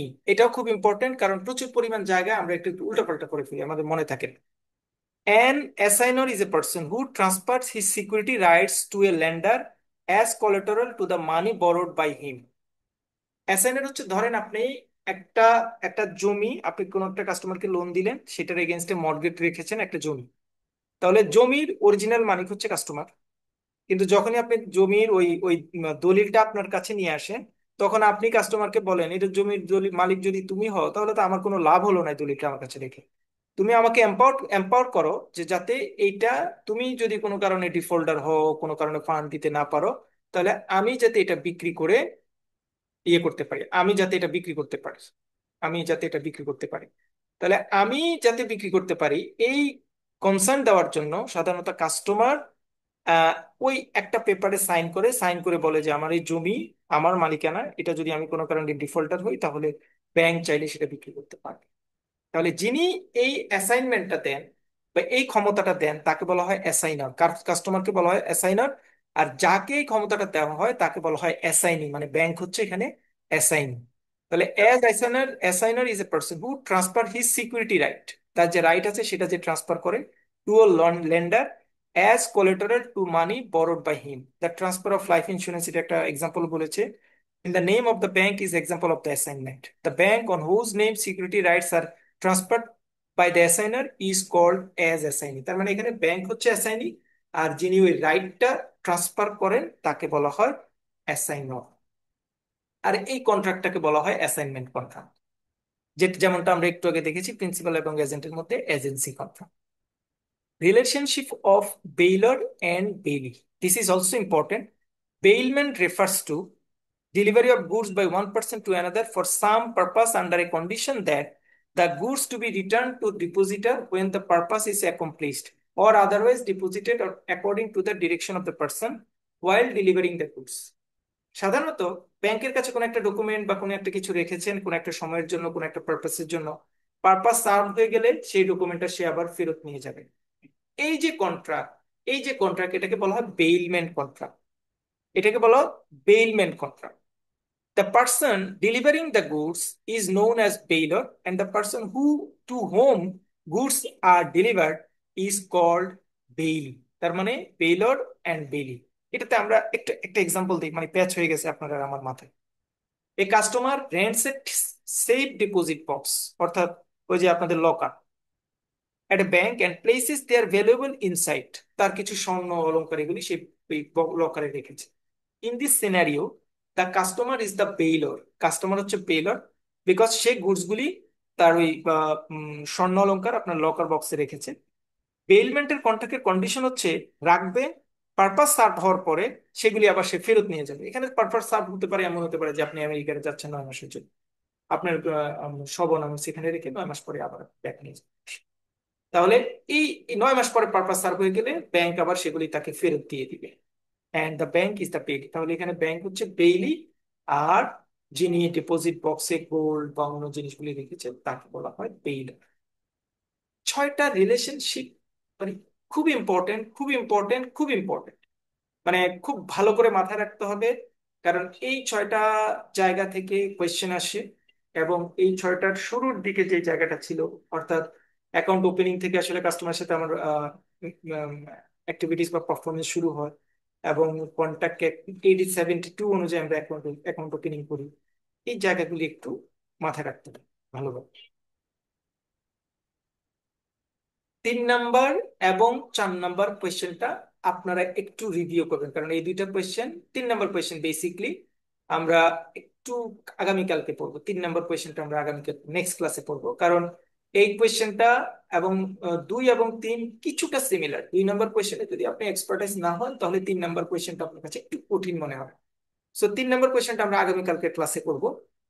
আমরা এখন চলে যাব 4 নাম্বার কোয়েশ্চেনে। 4 নাম্বার কোয়েশ্চেনটা সোজা, ছোট।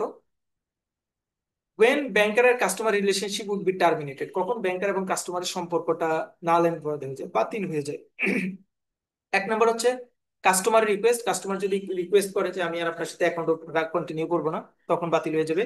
আনক্লেম ডিপোজিট অ্যাকাউন্টের ক্ষেত্রে আমরা জানি আনক্লেম ডিপোজিট অ্যাকাউন্ট মানে হচ্ছে আপনার কোনো একটা অ্যাকাউন্টে এমন একটা ফান্ড পড়ে আছে যে ফান্ডটা 10 বছর ধরে আপনি উত্তোলন করছেন না, এই ধরনের ফান্ডকে বলা হয় আনক্লেম ডিপোজিট। এটা বাংলাদেশ ব্যাংকে মানে পাঠিয়ে দিতে হয়।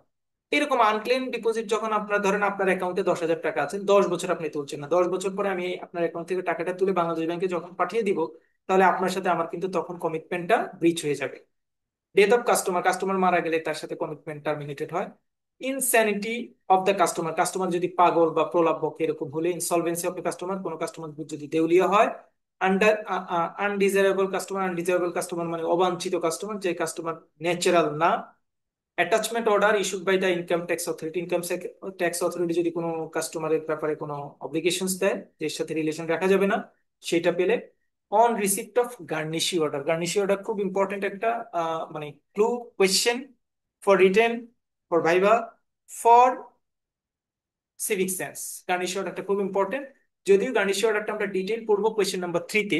আমি এমনি জাস্ট বলছি, গার্নিশি অর্ডার হচ্ছে কোর্টের একটা অর্ডার, যে অর্ডারের মাধ্যমে কোর্ট বলছে যে এই অ্যাকাউন্টে টু সাম এক্সটেন্ট আমাদের কিছু অবজারভেশন রয়েছে, এই অবজারভেশনটা শেষ হওয়ার আগ পর্যন্ত এই অ্যাকাউন্টটা ক্লোজ, টার্মিনেট, অন্য কোনো কিছু করা যাবে, অথবা এই অ্যাকাউন্টটা এই হ্রাসের কারণে অ্যাকাউন্টটা টার্মিনেট করে দেওয়া হোক। গার্নিশি অর্ডার যদি কোনো একটা অ্যাকাউন্টে থাকে, তার মানে সে অবস্থায় কাস্টমারের সাথে আমার রিলেশনশিপটা ব্রেকআপ হয়ে যাবে বা টার্মিনেটেড হয়ে যাবে। ইট ডাজেন্ট মিন যে আমি ওই অ্যাকাউন্ট ক্লোজ করে সবকিছু মানে অবসলিউট করে ফেলবো না। গার্নিশি অর্ডার যতদিন আমার কাছে বলবৎ থাকবে, রায় আসার আগ পর্যন্ত সেই অ্যাকাউন্টের সকল ইনফরমেশন আমি যথাযথ নিয়মে রিটেইন করতে হবে। This is question number 4। Question number 5, explain the different parties of cheque. একটা চেকে কয়টা পার্টি থাকে? এই প্রশ্নটা পড়ছি কারণ আমার পরের 2টা প্রশ্ন এটা লাগবে। একটা চেকে সাধারণত 3টা পার্টি থাকে, আপনি কিন্তু জানেন, আমিও জানি, ব্যাংকাররা সবাই জানে। কিন্তু ফ্যাক্ট হচ্ছে, যখন আমি তাড়াহুড়া করে জিজ্ঞেস করি তখন কিন্তু আপনি বলতে পারেন, তখন আপনি একটু এলোমেলো হয়ে যান, তখন আপনার মনে হয় এই জানি কে, ড্রই জানি কে। আমি একটা চেক দিই, মানে এখানে শো আপ করেছি, দেখেন। যে ব্যাংক, চেকের মধ্যে যে ব্যাংকের নাম থাকে তাকে বলা হয় ড্রই, যাকে ইনস্ট্রাকশন দেওয়া হয় পেমেন্ট করার জন্য।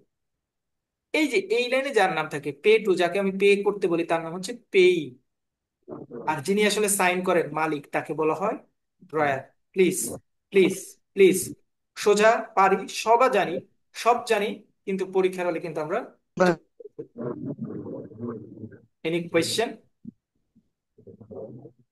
না। তাহলে ড্রয়ার, ড্রয়ি, পেই, পেইকে এখানে আমরা ডেফিনেশন দিয়েছি, ডেফিনেশনটা আপনি জানেন। মানে যেহেতু আমি ব্যাংকার, আপনি ব্যাংকার, আমরা জানি। আমি শুধু বলে, মানে আমি শুধু বলার চেষ্টা করছি, এই যে 5 নম্বর কোয়েশ্চেনটা, explain the different parties of a cheque, please শুধুমাত্র চেকটা দেখে একটু পড়বেন, তাহলে পরীক্ষার হলে আপনি ভুলবেন না, পরীক্ষার হলে ভুলবেন না। আর পরীক্ষার হলে যে বড় কথা, যখন আপনাকে ভাইভাতে জিজ্ঞেস করেছে, বলেন তো চেকের মধ্যে ড্রয়িং কি, মানে যখন ডিএমডি স্যার অথবা সিনিয়র একজন স্যার আপনাকে খুব খুব আলিশান ভাবে, আচ্ছা বলেন তো দেখি, কোন একটা চেকে, যেই চেকটা আপনি তো চেক নিয়ে কাজ করেন, জেনারেল ব্যাংকিং কাজ করেন, বলেন ড্রয় কি, বলেন ড্রয় কে বলার মানে ধমক টমক মিলিয়ে আমার একটা আর্টিফিশিয়াল স্ট্রাকচার ক্রিয়েট করে ফেললো। আপনি শুনে আপনি তখন থতমত খেয়ে ফেলেন, ড্রয় মানে কি ব্যাংক, নাকি যিনি সাইন করছেন যার টাকা পাবেন। সেজন্য আমি চেকটাকে মাথায় নিব। 3টা জায়গায় 3টা আইডেন্টিফিকেশন দেওয়া আছে, 3টা আইডেন্টিফিকেশন মাথায় রাখলে it seems to be easier for you to take or feedback any question promptly. Question number 6 and 7, super duper important for written exam. All great, all great. Specially junior লেভেলের জন্য এই দুইটা প্রশ্ন থেকে একটা প্রশ্ন প্রায় পরীক্ষায় আসে। This two questions are so favourable question for PIBM examining. তাদের জন্য এই দুইটা কোয়েশ্চেন খুব ইম্পর্টেন্ট, বিকজ এই দুইটা কোয়েশ্চেনে আপনি যে রোলটা প্লে করেন আপনি কিন্তু ব্যাংকের রোল প্লে করেন। দ্যাটস ওয়াই এই দুইটা কোয়েশ্চেন খুব important. Question number 6, what are the responsibilities of collecting bank? Collecting ব্যাংকের রেসপন্সিবিলিটি কি? এখন আপনারা seems to be observe that PIBM বা আপনাদের ব্যাংকে অনেক সময় একটা কোয়েশ্চেনকে সোজা করে বলে না, ঘুরিয়ে পেঁচিয়ে বলে। 6 নম্বর প্রশ্নটা what are the responsibility of collecting bank, এটা জুনিয়র লেভেলের কোয়েশ্চেন। এই কোয়েশ্চেনটাই যদি সিনিয়র লেভেলের জন্য হয় তাহলে কি হবে সেটা আমি নিচে দেখেন একটা লিখছি।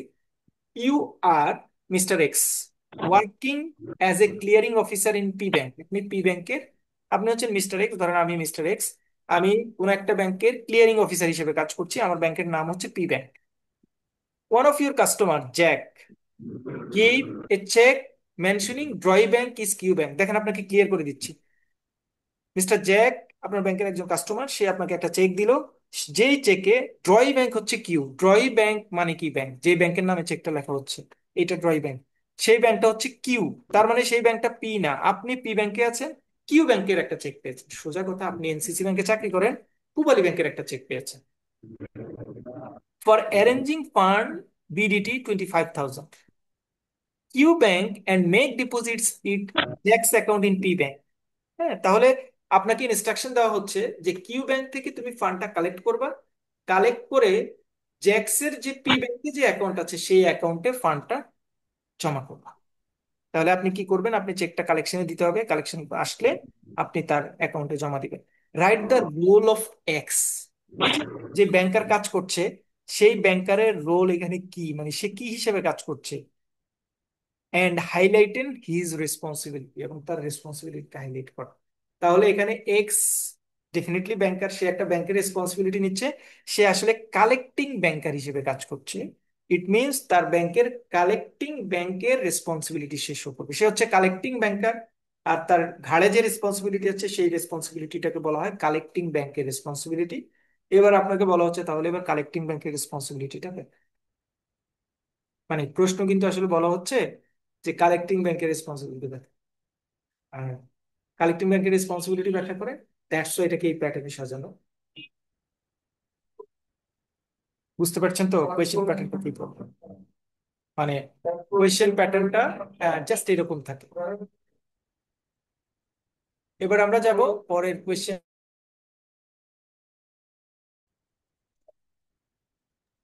ভাইয়া আছে আমাদের ওই মাইক আমার একদম পাশে, মানে সাউন্ডের জন্য আমি আপনারা কি আমার এখান থেকে এডিশনাল কোনো সাউন্ড শুনেন আমার কথার বাইরে?